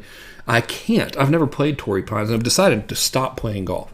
I just don't really enjoy it. I gave it my best, though. I tried to be a middle-aged white guy, but I was unsuccessful in being stereotypical in terms of golfing. All right, Aurora says that both of those calls are up now. So if anyone can't get them, please just like log out and clear your cache or try it from a different browser and just see for me. And if it's still not there, let me know because she's saying those suckers are there. Okay, let's see here. Kevin L. All right, that was already there. Okay, so now I have done. Okay, let's see. So Vince, I got you. So Vince, didn't we just talk? Did I get a wrong guy here? All right, let's see. I spoke to Vince. Okay. Cohen says, will there be a second Alchemy? I can't make it that weekend. Celebrating my 50th birthday. My man. I mean, we like partying. Why not us? I guess if you would prefer not to party with us, that's fine. There won't be one this year. I might start doing it annually, depending on how much I enjoy doing it. I'm really just doing it for fun. You know, it's not necessarily a revenue source for us. It's just like, hey, y'all asked for it. You know, people wanted to know about doing advanced automation stuff. So I figured let's do a whole event around it, just to be kind of cool. Okay, let's see here. Gabriel said, okay, I got that. All right, so I have clearly, I'm getting double posts here. All right, Bob Moore says, you just provided the campaign and the bonus, but it simply shows us how to do it. Exactly. Yeah, so in advanced automation, I don't actually install campaigns for you. I teach you how to do it in the automation jumpstart. But if you follow the directions, you should be able to do it, man. It should be cool. It should be okay. Okay. Ron says, I sent you a series of questions on Kajabi. I don't know if you just lumped them together. I sent them in at 11:40 CST. I probably got them. Let me look here. Let's see. Oh, good Lord. As you can see. Well, you guys can't see it. I keep forgetting that. Hey, dude. Oh, here you are. No, it just says yes. I have a yes from Ron. Okay. Yeah, I got nothing in the 40s. Let's see here. Dude, I'm not seeing you at all, Ron. It was 11:40 Central, which would have been, what, 10:40 my time? Looking right here. Got Daniel, I got Andy, Denise. Yeah, that was while I was doing the... Oh, no, I have one at 10:02 where you say yes. I have one where you saying hello. Oh, they were sent to support. Oh, well, dude, that's why I didn't get them. I'm on the line. Okay, yeah, so I'm not checking email. I'm with you. So, okay, so Gabriel Antonian says there's no live call on Module 2. All right. I wonder if they're put in a different section. Hang on. I'm going to retext Aurora. If I don't do it now, guys, I just want to make sure it gets done. Folks, saying not there. Module 2. Now, one thing you do need to know about that Module 2 call, that was a 6-hour one. I had to render it down to 25% size, so the video caliber might not be as good, but it just wouldn't take it. It wouldn't take the dang 6-hour recording at its full file size. It was like, no, it's too much data, so I had to make it smaller. I've just texted her again. Thanks for helping me stay on that. All right, so there was Ron. All right, Ron, so I'm here for you. Oh, there we go.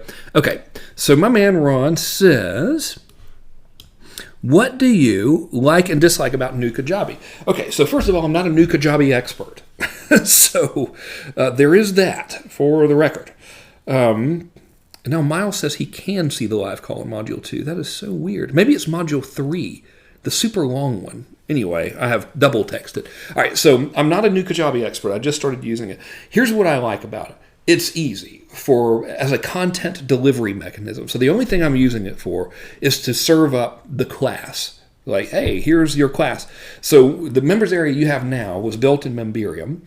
Memberium's like a $400 or $500 thing that runs on WordPress, and it's like a membership site management thing.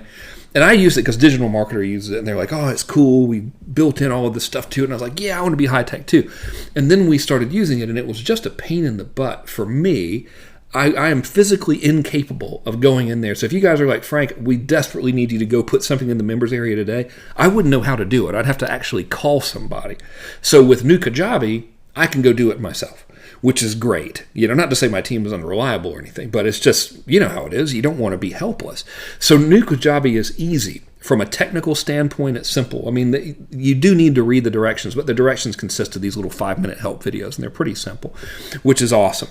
In terms of limitations, there is no way, to my knowledge, that you can track your user's behavior within the member site. So with us, we actually can. With Memberium, I can know, for example, who completed Module 2. If I want to, I can say, show me everybody who is tagged as having watched the entire video 3 of Module 2, and I can know. I do nothing with that data, but if you wanted to be all hardcore about it, you could know that. I don't think you can know that with Kajabi. I've never done anything with the data, so for me it's kind of pointless. So I don't see it necessarily as a limitation. What else? That's really it, Now, the third question is, does Kajabi do everything we need to get marketing done the way you have taught us? That answer is no. So Kajabi is not necessarily a marketing machine. It is a platform for giving people the stuff they bought. It also now has a web page builder thingy, which is probably awesome because I think what they've done is they took the functionality of Megaphone, which is like lead pages, it's just made by the Kajabi dudes, and integrated it with Kajabi, which is cool. That's fine. But you're still going to need something like Infusionsoft to do all the highly automated tracking and super cool stuff if you want to. Kajabi doesn't have an autoresponder system yet either. So, it's missing that. But I don't really think that's what it's intended for. I mean, it's really more of a thing that helps you deliver your content in a cool modulated way. It also, and I haven't used this, it also can actually take the payments for you. So if you get a Stripe merchant account, which I don't have one, I have a traditional merchant account, it like builds the order forms for you and all that stuff. And they're pretty cool looking. I mean, they're really basic, but I think they work. It's all Brendan uses and it works well for him. But I haven't used those. So I think they're probably, it's probably pretty good. But I don't think it's an all-in-one solution. Okay, Phil, I see you finally, dude. I called out to you a couple times. I'm going to scroll up here, though, real quick. So I got Judy. Well, I haven't really helped Judy. I simply acknowledge the fact that Judy needs help, but I've done nothing for you. Sorry, but I'm on it, Judy. Denise says, I'm working on creating a bread and butter product, an ebook in the nutrition weight loss niche. Can I use a portion of the ebook as a lead magnet? Yes. Or does my lead magnet need to be something not contained in the book? You can use information that's in the book in the lead magnet. Any advice would be greatly appreciated. The lead would be a one-sheet checklist derived from the book. That's totally fine. I think you're good. To give you an example of human nature, and this, it just is what it is, my Convert book and my consulting book were both transcriptions that were edited of webinars. And the funnel was, if you buy the consult book or the Convert book or the consulting book, you will also be put in an automated webinar campaign. The automated webinar campaign is exactly what's contained in the book. Nobody ever mentioned it, ever. And there were 30,000 books in total sold. And not a single person wrote in and was like, hey, this is literally the exact same thing as the book. So I actually mailed them the book. So it's not like, hey, I didn't open it on my laptop. They've got the damn thing. So I wouldn't worry about it too much there. Okay, let's see here. Sylvie Drapeau says, I need you to answer my question. Well, she says it more politely than this, but where are the questions? I mean, look here. So I'm not seeing you anywhere else up here. Are you still on, Sylvie? Come on in. Yes, you should be here still because it's only 3:30 your time. Oh, no, shoot. She has to go until then. Okay, so where are you, Sylvie? Let me see. I don't want to leave you. All right, I see where you said yes. You answered one question, yes. Just scrolling up here for Sylvie. Oh, here we go. She says, all that you talk about here are those technology and autoresponder, etc. Are we going to have to help them set up? Are we going to have help to set them up after the calls with you when you're finished? Also, after those calls are over, how can we stay in touch to have feedback or advice about the product we make? I know I'll not be able to show you my product before the call ends. That's why I ask how we can keep in touch and continue the communication. Oh, she's French. That's the spelling. The Facebook group, Sylvie. We've got an awesome Facebook group. Shoot, she's not on. Let's see. Somebody remind us to email everybody a link. Well, surely we must have emailed the link to the Facebook group because there's so many members. Weird. I need to get her a link to join that group. Okay, let's see. So now the question of basically, can you get technical support for setting stuff up from us after the class? We don't offer that in terms of a live environment, but I am giving you the Automation Jumpstart, which is an entirely separate product, which will walk you through it. And if you get Infusionsoft through us, you can probably participate in our weekly calls for our Infusionsoft users, I would assume. So it's okay with me if you do anyway. Okay, there. See, I would have totally OCD'd about that if I didn't see her. All right, so let's look here. Okay. Jay Henderson says, do you have someone who's good at creating manifestos? Or there's some uniqueness to the manifesto as different from a book or sales letter, please? Is it a good way to go for a widget lead magnet? Is it overkill? I don't know. You know, I mean, Rich Schefren did the manifesto thing. It worked very, very well for him. They were, I mean, the damn things were, I don't know how long they were. They were really long, you know. He like went hog wild crazy with those things. I don't know if anyone reads them, though, really. Case in point being the stuff I just told you about, the consulting book and the convert book. I mean, it was literally, the webinars were, the books were transcriptions of the automated webinars and nobody noticed. So I think it might be overkill.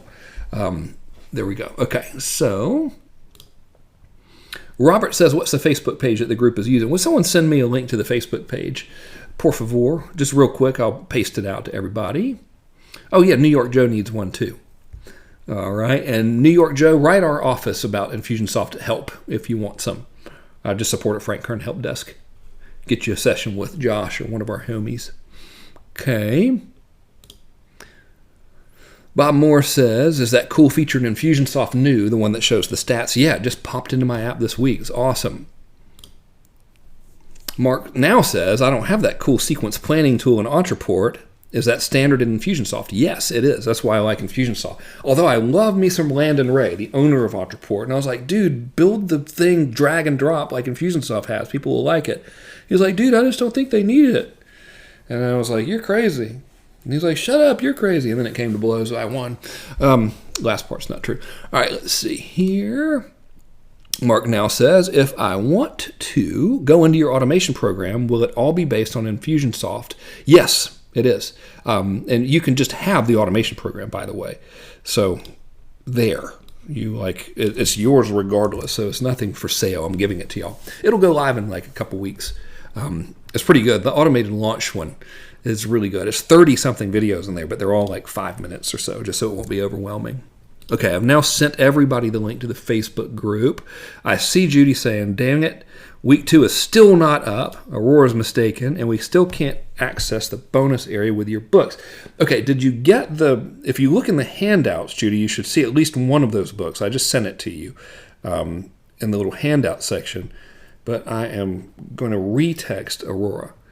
I'm actually going to take a picture of this, and I can neither confirm nor deny that an obscene gesture is going to be made in the background of this picture. Hang on. I'm taking a picture of your message. This is why, right here, this is why I like the new Kajabi so much. Because I can just upload it manually myself in there. I won't have to bother my team with it. Okay, picture taken, text sent, obscene gesture made. Okay, there's that. So sorry about that, Julie. That's a bit embarrassing there. Mark is saying, how do I get the automation program? It will be unlocked magically in a couple weeks. It's already in there. It's just drip fed. So you get the Big Money Blueprint first. So next week is Module 5. So we have the traffic call next week. Week after that is Big Money Blueprint. Week after that is the automation release. Okay, let's see here. Let me keep on scrolling. Okay, oh, now back to Phil. Back to you, Phil. Let's see. Don't want to lose my man, Phil. He tried to answer us on our microphone, but it didn't work. Oh, well, dude, you had to type in that you were there. Hey, if you're here, I can just put you on the line if you want. Come on. But just say that you're... Okay, cool. Now I'm going to unmute you. That's classic. Just so you were talking. I wonder how many people do that thinking I'm talking to them. And I'm like, oh, I guess they're not here. That just dawned on me. Classic Kern, I tell you what, man. You know, if I actually got 8 hours of sleep once a week, I think my life would be different. Okay, I'm going to unmute you. Okay, dude. You're good. Now you're live. I'm live. Okay, question. I'm going to stop your divorce guy. Homer McDonald has totally retired and leads... People read Dean Jackson's book. They call Homer's number for counseling. His wife ends up referring him to me with an email recommending me and all this. It's work for her, but it includes a really good recommendation of me. So I'm able to close like 90% of the people who call there for help. What I want to do is automate it to where she doesn't have to do that stuff. I'll be happy to pay a commission, for that. But I'd like for the phone calls to come to me I'm going to be at their place tomorrow. But also, I'd like to work into that automation an effective recommendation that they see or hear from Homer or his wife that they're now getting, that the prospects are now getting. Oh, well, that's simple. All right. So everyone who buys needs to get the recommendation to you. Is that right? Everybody who buys the book and needs help calls him for help, and he's retired. So I want those people contacting me to the same phone. They call the same phone, and we fix it so that the contact comes to me somehow, and the person also receives by email or whatever in the process a really nice recommendation from Homer or his wife. So the book isn't a physically shipped book; it's an ebook. Is that right? It's both. It's mainly ebook that Dean sells. Dean Jackson gets the money for the books, but most of them are ebooks. People can order the hardbound copy. But like on page 3, there's a little deal from Homer McDonald says, "Thank you for buying the book. I want to help you. If you have any questions, or if you get stuck or need counseling, call me personally at this phone number." And that's where he gets all of his leads, which amount to a lot.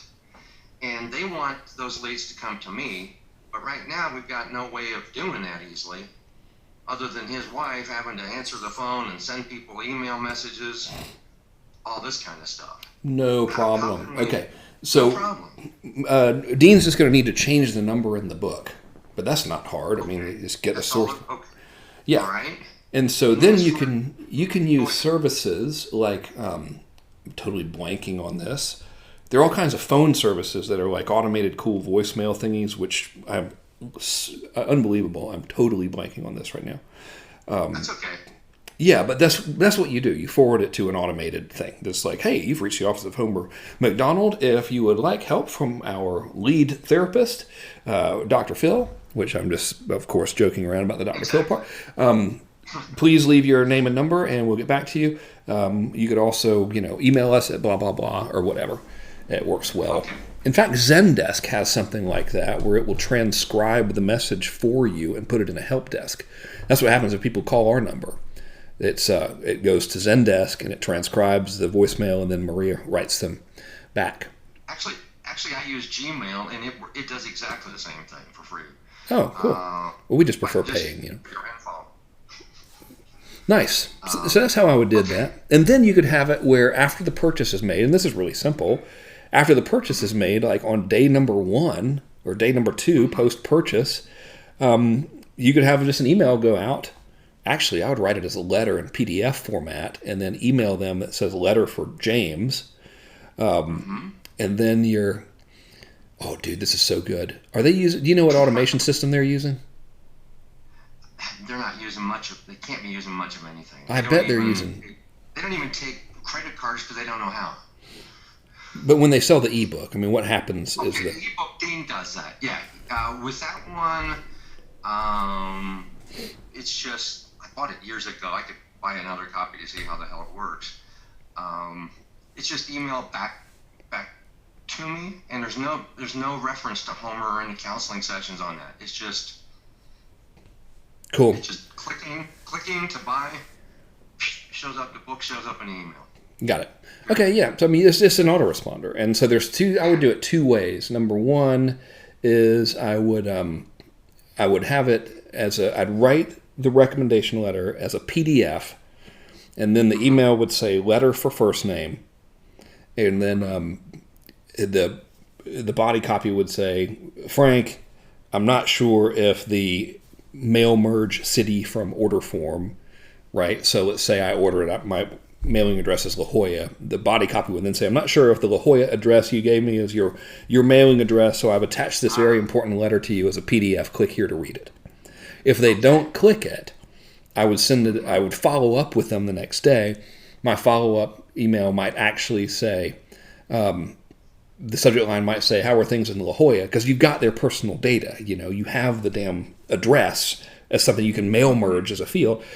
So, Frank, how are things in La Jolla? Hey, Frank, I'm not sure if you're, and it literally, once again, it's the exact same email. I just didn't open it the first time. And then I would send them a third email if they don't do whatever the response is, if they don't click on it or whatever. I'd send them a third email with it just as an email. Okay. Just a regular email. Yep. Okay. Thank you very much. My pleasure, sir. All right. Let's see. Okay. 10-4, I everybody. think Oh, shoot. I muted you. Hang on. Okay. I unmuted you. I've heard you. I think the problem is what you identified there. I think you've tried to get a lot of people on the phone today, including me a couple of times, and I'm here, but I don't know how to respond and tell you, hey, Frank, I'm here. I bet that's so funny. You're 100% right, and that's just me assuming that everyone is psychic. Okay. Okay. Classic. Sweet. All right, dude. I have herefore, by, therefore, etc. et al. Muted you, Phil, so you can unmute your mic if you want to and yell obscenities at your will. Okay, this is from a man, Tate Lounsbury, who says, I use Lifter LMS for one of my websites, and it's awesome. It's a WordPress plugin.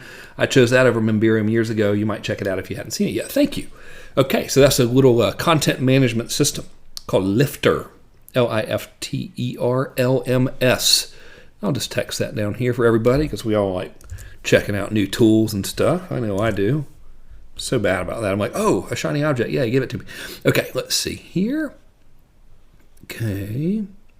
All right, Efren, I got your question earlier. I think you might have missed it. What were my thoughts on customized PLRs products? I've never seen any, so I have like a negative connotation with PLR stuff. That means private label rights. It means you're buying an information product that other people also have the rights to sell. And typically, there was zero validation to this statement. I am totally generalizing. I'm right now about to say typically they're low quality. They could be the greatest things in the world. I've really never seen them. For some reason, I have a hunch they would be bad. So that's the best I can give you. If they're good products and shit, man, use them. As long as they're good and then legally speaking, you're allowed to use them and all of that kind of stuff. Okay. Andy says, I'm from the first version. I already have the automation class, which is awesome. There's supposed to be 2 funnels, the webinar campaign and a linear launch. Oh, dude, you should have the automated launch system in there too. Yeah, that's 30-something videos. I made it 2 weeks ago. It's awesome. Let me do some more texting. I wonder if they put it in the new Kajabi and forgot to put it in Memberium. I tell you what. Is auto launch training in Memberium. I'm texting Aurora. I do not envy her or anyone who works for me. Okay, I'm on it, mon frere. It should be there. I mean, this dang thing's weeks old. All right, I sent you all the Facebook thing. Oh, also, guys, you can search in Facebook, Frank Kern IBB Live 2016. And I guess you could send a request to join. All right. So, okay, Pamela. All right, so I sent you all the link. That's good. Ed says, sorry to ask this again. I had to step away. I don't know if you already answered it. And then it says, your support department says I can only purchase $397 a month in Fusionsoft plan through you. Is there a way to buy a $199 plan and save the setup fee with you? It's totally cool with me. I don't care. We don't really, I'm sure we make something, but it's negligible. It's not enough to worry about for us. So I don't know if that's Infusionsoft being peckerheads or what. Yeah, that's weird. That is super weird. I have no idea why they're telling you that. But they're not. My team's not one to make shit up. So do me a favor, Ed. Write support desk and CC Frank at frankkern.com. That's my actual email address. And say, hey, what the hell? I don't want the $379 one, and we should be able to waive that setup fee on a $199 one, comma, damn it.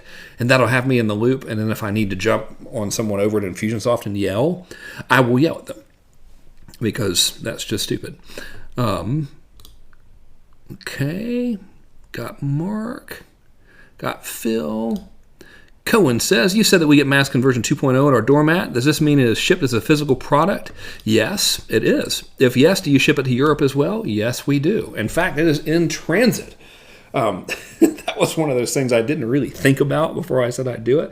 I'm not even going to tell you what it costs us to get that stuff printed, but it rhymes with $30,000. But I don't mind. I'm happy to do it. It's a killer product, by the way. Okay, and then that was it. How do you like them apples? So is there, now see, I'm worried I've missed somebody. So is there anyone with anything pressing that you need help with before we go? Because I do not want to leave anybody out. That would be embarrassing. It wouldn't be the first time. Tate says, where's your sales letter format? What module is it in? It is in this one, module 4. Okay. Ed says, is the Kajabi login available yet? So, okay, it should be. And I checked the Facebook group, and I think some people it worked and some people didn't. If you want it, and I missed Shirley Hansen. Okay, Shirley, write your question real quick. Excuse me. Okay, so guys, if you want access to new Kajabi one, we sent some emails. We're trying, we're new at this, so let us sort of admit that we're going to screw it up a couple times before it works properly in terms of automatically getting all of y'all instant memberships to the unlocked version of it. If that didn't work, just email support and say, hey, send me the dang new Kajerber login, please. Okay, Kim Claver, I use Infusionsoft for email. Pamela, I'm using a Samsung Meteorite external microphone, which I believe cost me $89. Okay, Shirley, I missed Shirley, but I don't see a question from Shirley. Oh, here it is. Okay. No, it just says Frank. Oh, for email. Okay. You mean my email client. Hey, Shirley, just email or type your question here, or paste it from the email you sent, and I'll get you. Shirley's asking me what email client I use. I use Gmail. Sorry, I thought she meant for marketing stuff. Yeah, I'm just a Gmail user. And my frank at frankkern.com is just forwarded to singlefinfrank@gmail.com, which is like my Gmail address, but no one can ever remember Single Fin Frank. That's a surfing reference. Okay. James Grizzly Hyatt says, is it normal I don't have my product fully completed yet? No, dude, you're fine. Don't worry about it. Most people don't. I've been writing scripts and content for the course and still need to record the videos. I think I want to promote it with live webinars. Sounds good. Yeah, you're fine, dude. You're good. Oh, okay. All right. Yeah, Shirley, I know the support says the question was sent to me, but I've had that problem today. I've had like 4 of y'all that said you sent it, but I didn't get it, and something's going on with my team. So when I hang up, I'm going to raise appropriate hell. So if you would, please, just where you're typing your questions here, just paste it from the email you sent to support, and I'll take care of you. Or if you want me to unmute you, I totally will. While I'm waiting for that, though, let me get over here to Lisa Rothstein. She says, in the mastermind or high-ticket interactive models, how do you deliver enough service to justify the price? Okay, this is a great question, all right? So she's saying, I always feel like I have to throw in the kitchen sink in terms of my time and involvement if people are paying a lot of money. I don't mind doing marathon Q&A like you're doing, but do these higher ticket programs usually include private time, like VIP days, private coaching sessions, and how much? And if not, I guess I just want to know how you scale. Okay, so that is a common thing that a high-ticket buyer has to be given the kitchen sink. Usually the people are paying big ticket to avoid having to wade through the kitchen sink. So when I did consulting as a continuity thing, I tested $3,860, $4,860 a month, and $9,700. I think it was $9,700 even every month. And they all got the same stuff. $9,700 monthly people wanted less stuff. In fact, the 4860 folks, I would give them quarterly meetings as long as they were clients. We could meet every quarter in group. I didn't for the 9700. I was like, I don't want to be doing this. It's a pain in the ass. So I was like, I'm not going to offer it anymore for the $9,700 level. And they didn't mind at all. I just did a one-on-one call with them every other week, and that was it. So I don't think you have to throw in kitchen sink. For my mastermind, which was $35,000 or 40, depending on when they bought, we just met quarterly. 2 days, and I gave them my number. I was like, hey, if y'all need me, text me. Here's my email address. Nobody ever texted. I mean, I heard from a client today, Brooke Castillo. She's awesome, by the way. And she was like, hey, your launch videos are good. To which I responded, damn right. And that was it. I mean, that was so the bigger ticket people, it's weird, it's counterintuitive, but the more people pay, usually they just want, they're like, tell me what to do and let me go do it from a business perspective. Okay, those were good questions. Alrighty, now let me see if I can help Shirley. Okay, so she says Frank, and now it says module 3. Oh, here we go. Okay. How did I miss this thing? I am totally weirded out that I'm not getting the dang emails. I realized, Shirley, that support said they sent you an email this afternoon. Oh, well, let's see here. Hang on. Let me pull this up. I'm going to do a search for your name here in my Gmail. Let's just see if it came. This is bugging me now. Damn it. You're not bugging me. This email problem is bugging me. Hanson. Search. Nothing. Literally 0 emails mentioning Shirley Hanson. Let's try Shirley. Nothing. Absolutely nothing. I am going to unleash the redneck within when we hang up. Okay, so let me just take the dang question here. Sorry about that, Shirley. That's embarrassing for me. All right, let me get up in here and find it for you. Okay, I'm just going to put it in the big text editor thingy so that I can read it. Let me pull it to the screen here. Alrighty, hang on. There we go. All right. All right, Dissension and Ascension framework for independent financial advisors who want sustained growth by adding more clients, escape from, arrive to. Okay, well, I think we know that, right? So they're escaping from bad clients or no clients. They want to arrive to sustained ideal clients.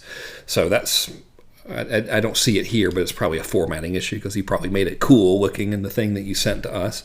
Okay, so opt-in lead magnet, 7 ways to get more lead for your financial advisory practice. Probably pretty good. Number 2, your custom perpetual growth machine. Develop the 7 steps of your personal growth machine.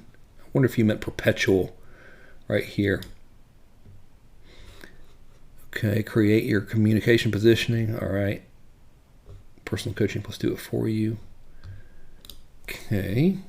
So this is the program you want to sell, I believe. Okay. Seems all right, especially if you can do something. If you can do it for them, surely they're really going to like this.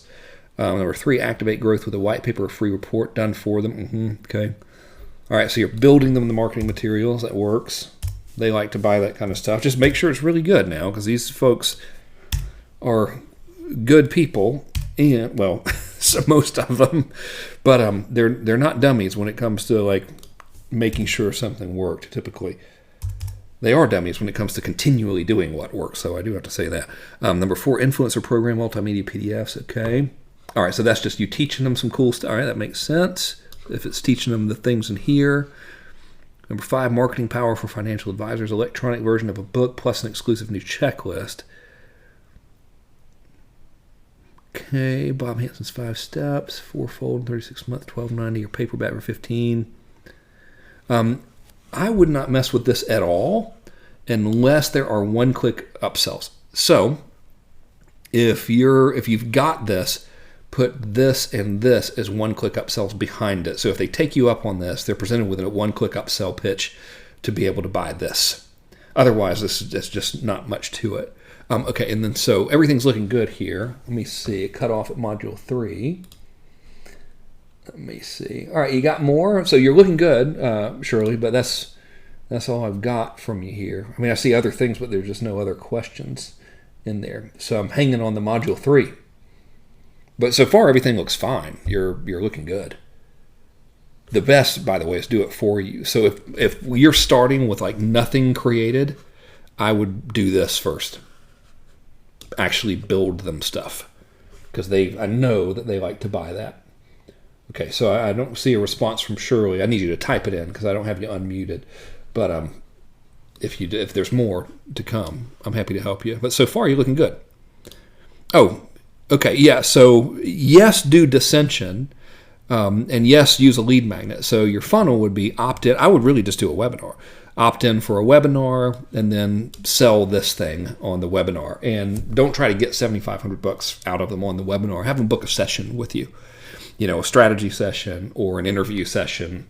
And also to boost sales, you can make it area exclusive. So you can say, listen, you can't give me $7,500 right now. I need to talk to you for a multitude of reasons. Number 1, I'm sure you have some questions. I want to answer them and really make sure I can help you because this isn't for everybody. Number 2, this is limited to one advisor per geographic location, and I need to make sure I don't actually have someone already in your area doing this. Otherwise, I can't take you as a client. So here's what I want you to do next, and then just tell them to apply for a conversation. Then you close them during that conversation. Okay. Alrighty, so now let's see here. Okay. Okay, David Brown, I didn't see you, man. So David Brown, oh, here we go. Oh, yeah. I can ask Chris to do it. So David's question is, could we have Chris Leck do a presentation on New Kajabi at the Alchemy Weekend? That would be pretty valuable. Yeah, I could even invite the Kajabi Brothers boys down. In fact, I will. Well, no, I can't speak for anybody, but I'll certainly invite these folks if you would like them. Okay, answered the thing. Lars says, is video behavior tracking like in your funnel only possible with Wistia or also Vazar or Vimeo? It's possible with Vimeo, Wistia, and YouTube if you are using Plus This combined with Infusionsoft. Okay. Malcolm says, is there a list somewhere showing all the gifts we're getting in the future? No, but I'll tell you. They are Alchemy. They are Mass Control shipped to your door. They are the Automation Jumpstart, and they are the Big Money Blueprint. Okay. All right. Christy says, I had one question over a week ago. If we don't use Camtasia to record, do we just create a webinar with our computer web camera? How do we get our sound into our PowerPoint? I remember answering this question. So you don't get the sound into the PowerPoint. You just fire up, you're going to have some kind of a screen capture program.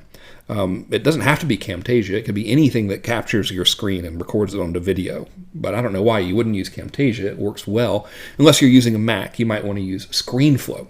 But you're going to need one of those things. And then it's just a matter of you take your PowerPoint presentation, which would be this, and you fire up your recorder. So my thing's recording now.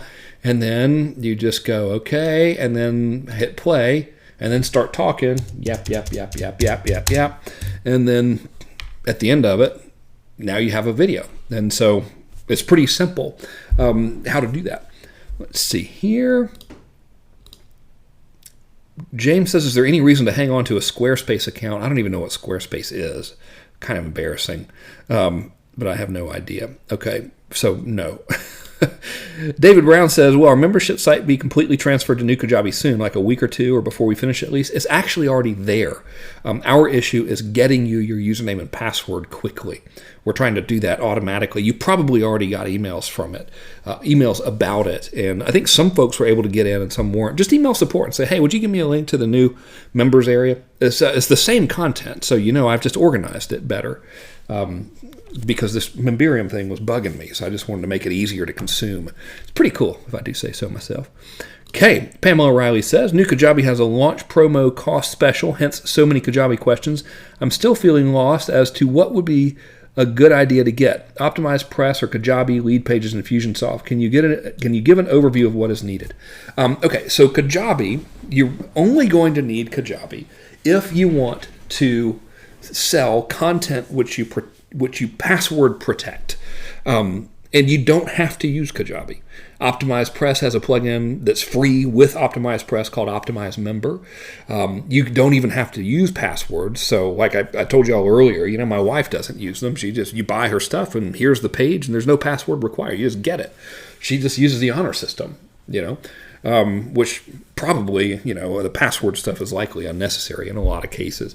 I don't think you guys would go and send your content to everybody after you bought this course because you're not dumb. So your customers aren't dumb either.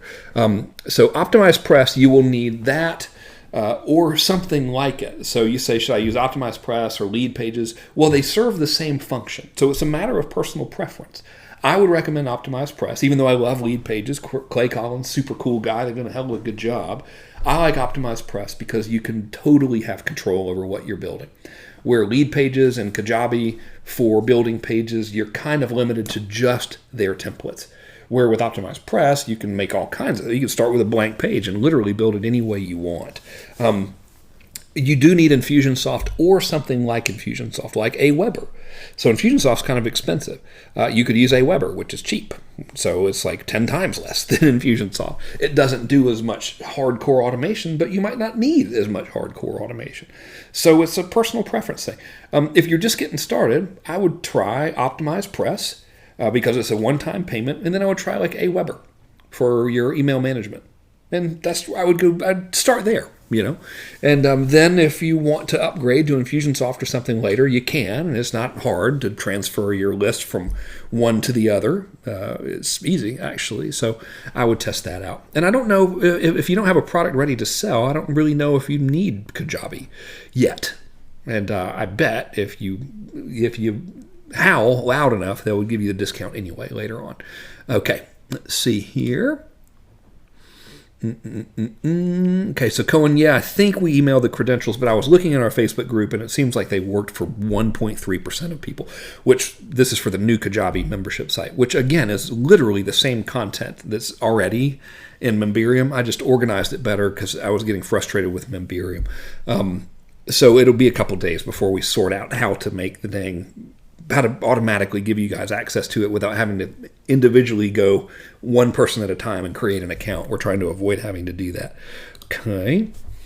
And the answer just came to me because Kenny texted me. He's like, hey, if you need help, let me know. I could just give him the files for y'all, and then they could do it for us. Okay. All right. Got Shirley. Okay. Okay, Efren. So Efren says, I don't have a product. That's why I was thinking about customizing PLR trainings with new logos and stuff. Am I doomed? Dude, I don't know, because like I told you, I'm basing my opinions on PLR stuff out of complete thin air. I have never actually seen PLR products before.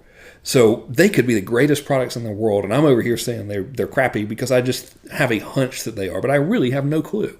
I've never seen the damn things. It's like me telling you that the new Star Wars movie is bad. I've never seen the new Star Wars. I don't even know. It could be a great movie, So if you think they're good, then dude, sell them. And the market will tell you. You know what I mean? Okay. Alrighty, let's see here. This is from Christy.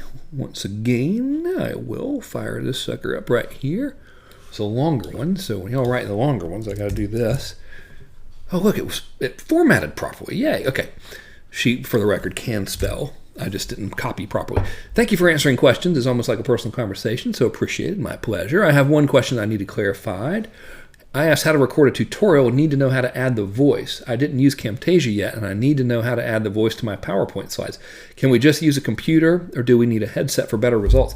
I have just used the computer for years. A lot of the content that you guys have was shot on my MacBook Air, using the laptop microphone. That's like, whatever the damn built-in MacBook Air mic is. It was just sitting in my lap. So, I didn't. Today I'm using a external mic. I'm on my other computer, but I wouldn't worry about it too much. Just don't be in the kitchen or something where it's going to echo. Be in a room with some carpet or something like that. She says, in addition, I think there's a way to keep the slides moving without manual input, and I don't know if you can do it through Microsoft PowerPoint. Yeah, you can do it. So in PowerPoint, the method you want to use if you want to have a lot of visual simulation is to have a lot of slides. And then you just advance the slide by clicking the space button. It's pretty cool. But man, I think you're going to need to use Camtasia. In fact, I think this has been a while since I messed with it, but I believe it comes with a 30-day free trial. So just try it out. Last I messed with it, you could actually use it unrestricted for 30 days. So you could conceivably make your product without buying it. But once you use it, you kind of get hooked on it. It's a good tool. Okay, let's see here. Where's this thingy? All right. Okay. Shirley, I just want to make sure that you're squared away here. So my advice to you is to do a webinar which sells the $7,500 thing and then pitch a consult with you, which from there you sell the $7,500 thing rather than trying to get that $7,500 from them on the webinar. So I just want to make sure you're good on that because it bothers me that you wrote in and you weren't answered. It's freaking me out a little bit. So Shirley, if you can hear me, just type in if you're good. If you need any more help, just let me know. Okay. From Doug Joyce, so far this course is awesome. I'm looking forward to Alchemy. When and how do we get a link or access to our Infusionsoft for automating? You will receive that in about 14 days. Well, let me see. So next week is traffic. Week after that is Big Money Blueprint.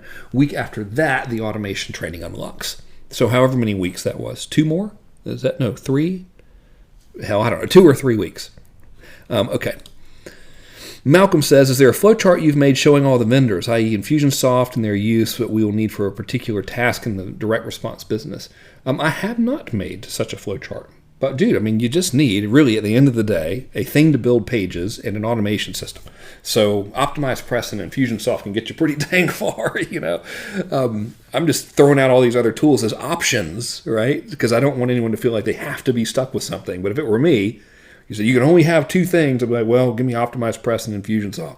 You know, I could stick my videos on YouTube or something, and I could take orders through ClickBank or something. But, well, no, actually, I can still do that with Infusionsoft. So, yeah, those are the big 2. Okay. All right, so I think we've lost Shirley. All right. It made sense to me. For some reason, I really want to make sure she's squared away there. Okay, let's see here. Okay, Arnaud, send me a link to your funnel, to your page, and then I'll give you 10 minutes here for some analyzationalism. So while I'm waiting on that, let's see here. Jim says, new Kajabi is quite expensive in contrast to Kajabi Next. The special price is based on annual fee, which equates to a single payment of about $2,400. Yeah, you know, like I'm saying, you don't have to get it. I like it, but I have gone 17 years in business without it. So it's not like, you know, it's not like anything you can't live without. So with that said, please don't feel like you need to go out and get that thing. All right, let's see here. Doug Joyce says, starting with Aweber and then going to Infusionsoft later, isn't that a pain with re-getting your people to re-opt in? No, it's not, because Infusionsoft doesn't make you do that. You can just import them. So there you go. Haha. Okay. Okay, cool. So now let me see. I'm going to take care of these. And so I got 2 before our node. Okay. Dominique Hart says, is it enough to create a membership site for monthly Q&A calls, critiques on visual branding, or do you think it's a better application to create a closed Facebook group? I don't know. You know, a lot of people just use Facebook stuff. So you probably should do a membership site and have a Facebook community linked from the membership site like Digital Marketer does. And the reason why is you're going to need to have a place to stick the recorded Q&A calls and stuff. And this, you can't really stick them in a Facebook group as well as you could in a membership site. Okay.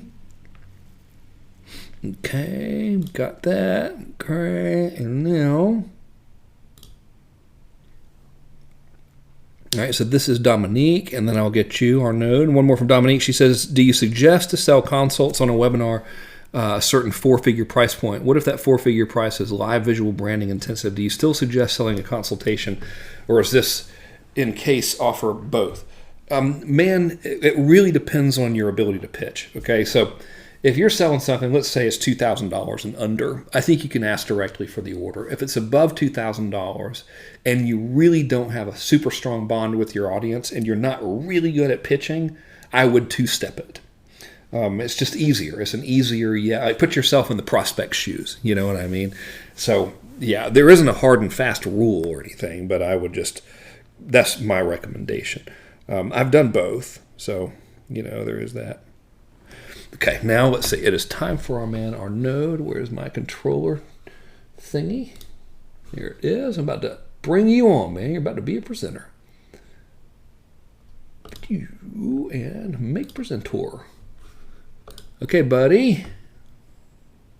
Any minute. Oh, here we go. Okay, so now I don't see your screen yet, so if you'd share. Look at that. Look at him go, kids. He's already going. Okay. Can you hear me? Man, that's beautiful. What is this? Oh, Adspresso. Look at that. Hello, first and foremost. Thank you for taking the time. That's awesome. Do you hear me? I do, and I want to stop you right here. Okay. We're looking at a campaign that you're asking me to review, and if I'm seeing everything correctly, I'm seeing you spent a total of $28 and gotten 30 clicks. Yes. Okay, too early. You could have converted 100%, and I'd be like, dude, you know, we still don't know. Your clicks are good, so part 1 is good. I'd keep that running, that dang thing. from the opt-in perspective, it's too early to know. It's one conversion for 30 clicks. Yeah, but it's too early to know. It's just, Okay. let it run, spend I'd like to see more, but it's just too soon. But the good news is you're getting traffic at an acceptable rate. Now let's have a look at this page just to see if there's anything glaringly bad. So that's the place where people enter.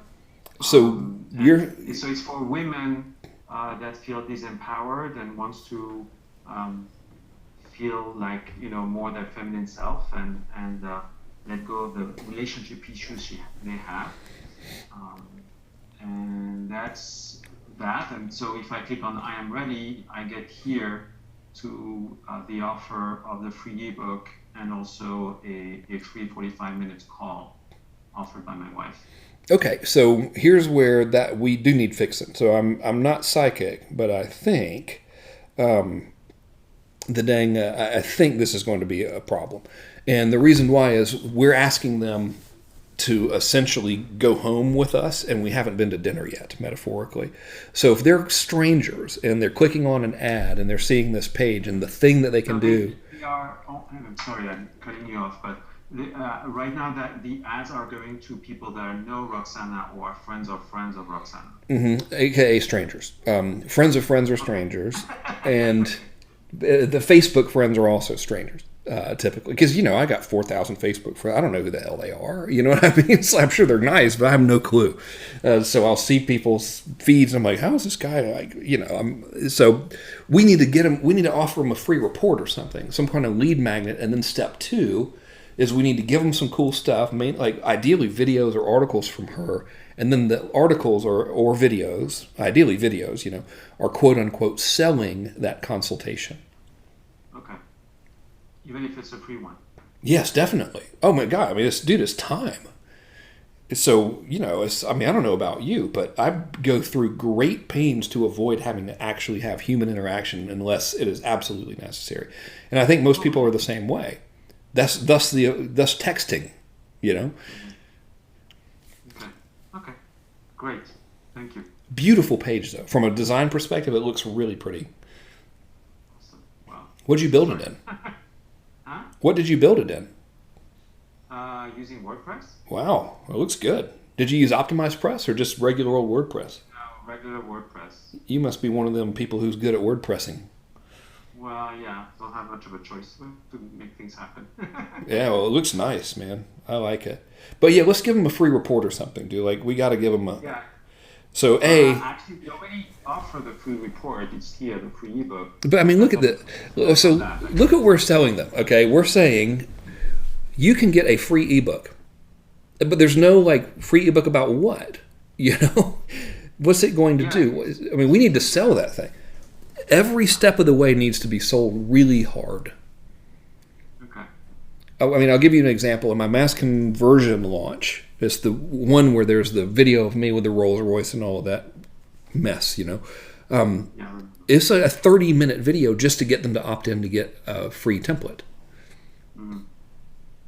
Okay. So we can't just say it exists, give me your time and attention. It doesn't work that way. And the text is not too. Can I put more text in this area here, like a few lines or stuff? If that were me, I would do I would get rid of that pretty looking background, although it's really nice. Aesthetically it's beautiful, but we just want someone to give us the damn email address. So I would take, if you can, take your cursor and draw a little square around where it says your time is now. All right, so imagine that all that stuff and the I am ready stuff is contained within, let's say, a white box. Uh-huh. So we've put that within a white box. Let's now imagine it. We're imagining. Let's take that white box and move it up and to the right a little bit. Right around there. And now, instead of saying the time for your empowerment is now, say free book reveals how to do something cool. It's better copy, but we're just following a framework for a headline. Free ebook reveals how to do cool stuff without bad stuff. Mm-hmm. And then click below to get your free book. And when they click it, a little opt-in form pops up. Okay. That would likely work better from a design and copy perspective because it's a simple two-step. If you got $97 laying around and want to get Optimized Press, it's easy to build that in Optimized Press. Yeah. No, I can do that in a few minutes. Not a problem. Yeah. Yeah, but we're just not trying hard enough to sell. Now, here's the good news, and it's very good news, is you're getting cheap clicks. 98 cents a click ain't bad, especially starting out. So... yeah, and I still have to optimize them. I mean, Adespresso, I just discovered that is awesome. I really recommend it, even if I'm not really a professional yet, but you can optimize the images, tells you where, here in this case it's 67 cents instead of 1.4, so I can drop this one and keep this one, etc. Isn't that amazing? And it does the optimization on its own as well. Yeah, that's cool. I don't use it personally, but there's only so much I can do. But I think that's pretty awesome. Oh, look at this. Okay, so you're doing the targeting. Yeah, good work, man. Yeah, just you got to sell like everything. They don't think we're as cool as we do. So this average person is, this is who are we going to here? I thought I saw the demographic stuff. It's women from 40 to 60. The demographics in terms of financials is 100K and above in terms of revenue. Parents with children, and who are interested in power, positivity, and Oprah Winfrey, who are the targets that I've seen were more efficient. And then placement, desktop, mobile, audience network. Ooh, take it out of audience network.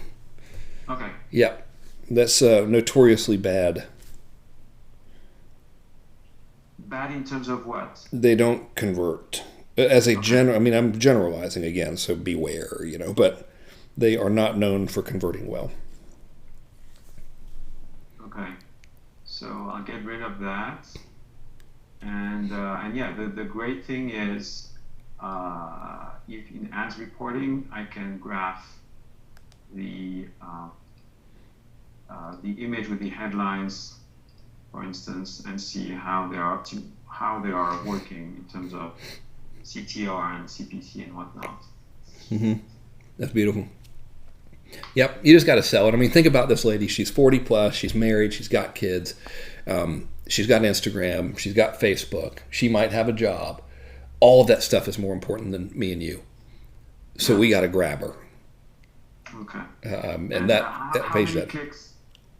I'm sorry, go ahead. I was going to say that page doesn't. And the answer to the click question, I'd say maybe 200 or something. 200. Yeah. Cool. Thank you so much. My pleasure, Senor. Okay, let's see. And just a quick question about Alchemy. The content of the 2 days is we're going to learn a lot of different new things, or is it more like networking? And what's the spirit of these 2 days? Who in the I mean, sketchy looking motherfucker. Some weird looking dude just walking around my house. Maybe it's the pool guy. Hang on just a minute, Arnaud. I might have to physically assault a stranger.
Okay.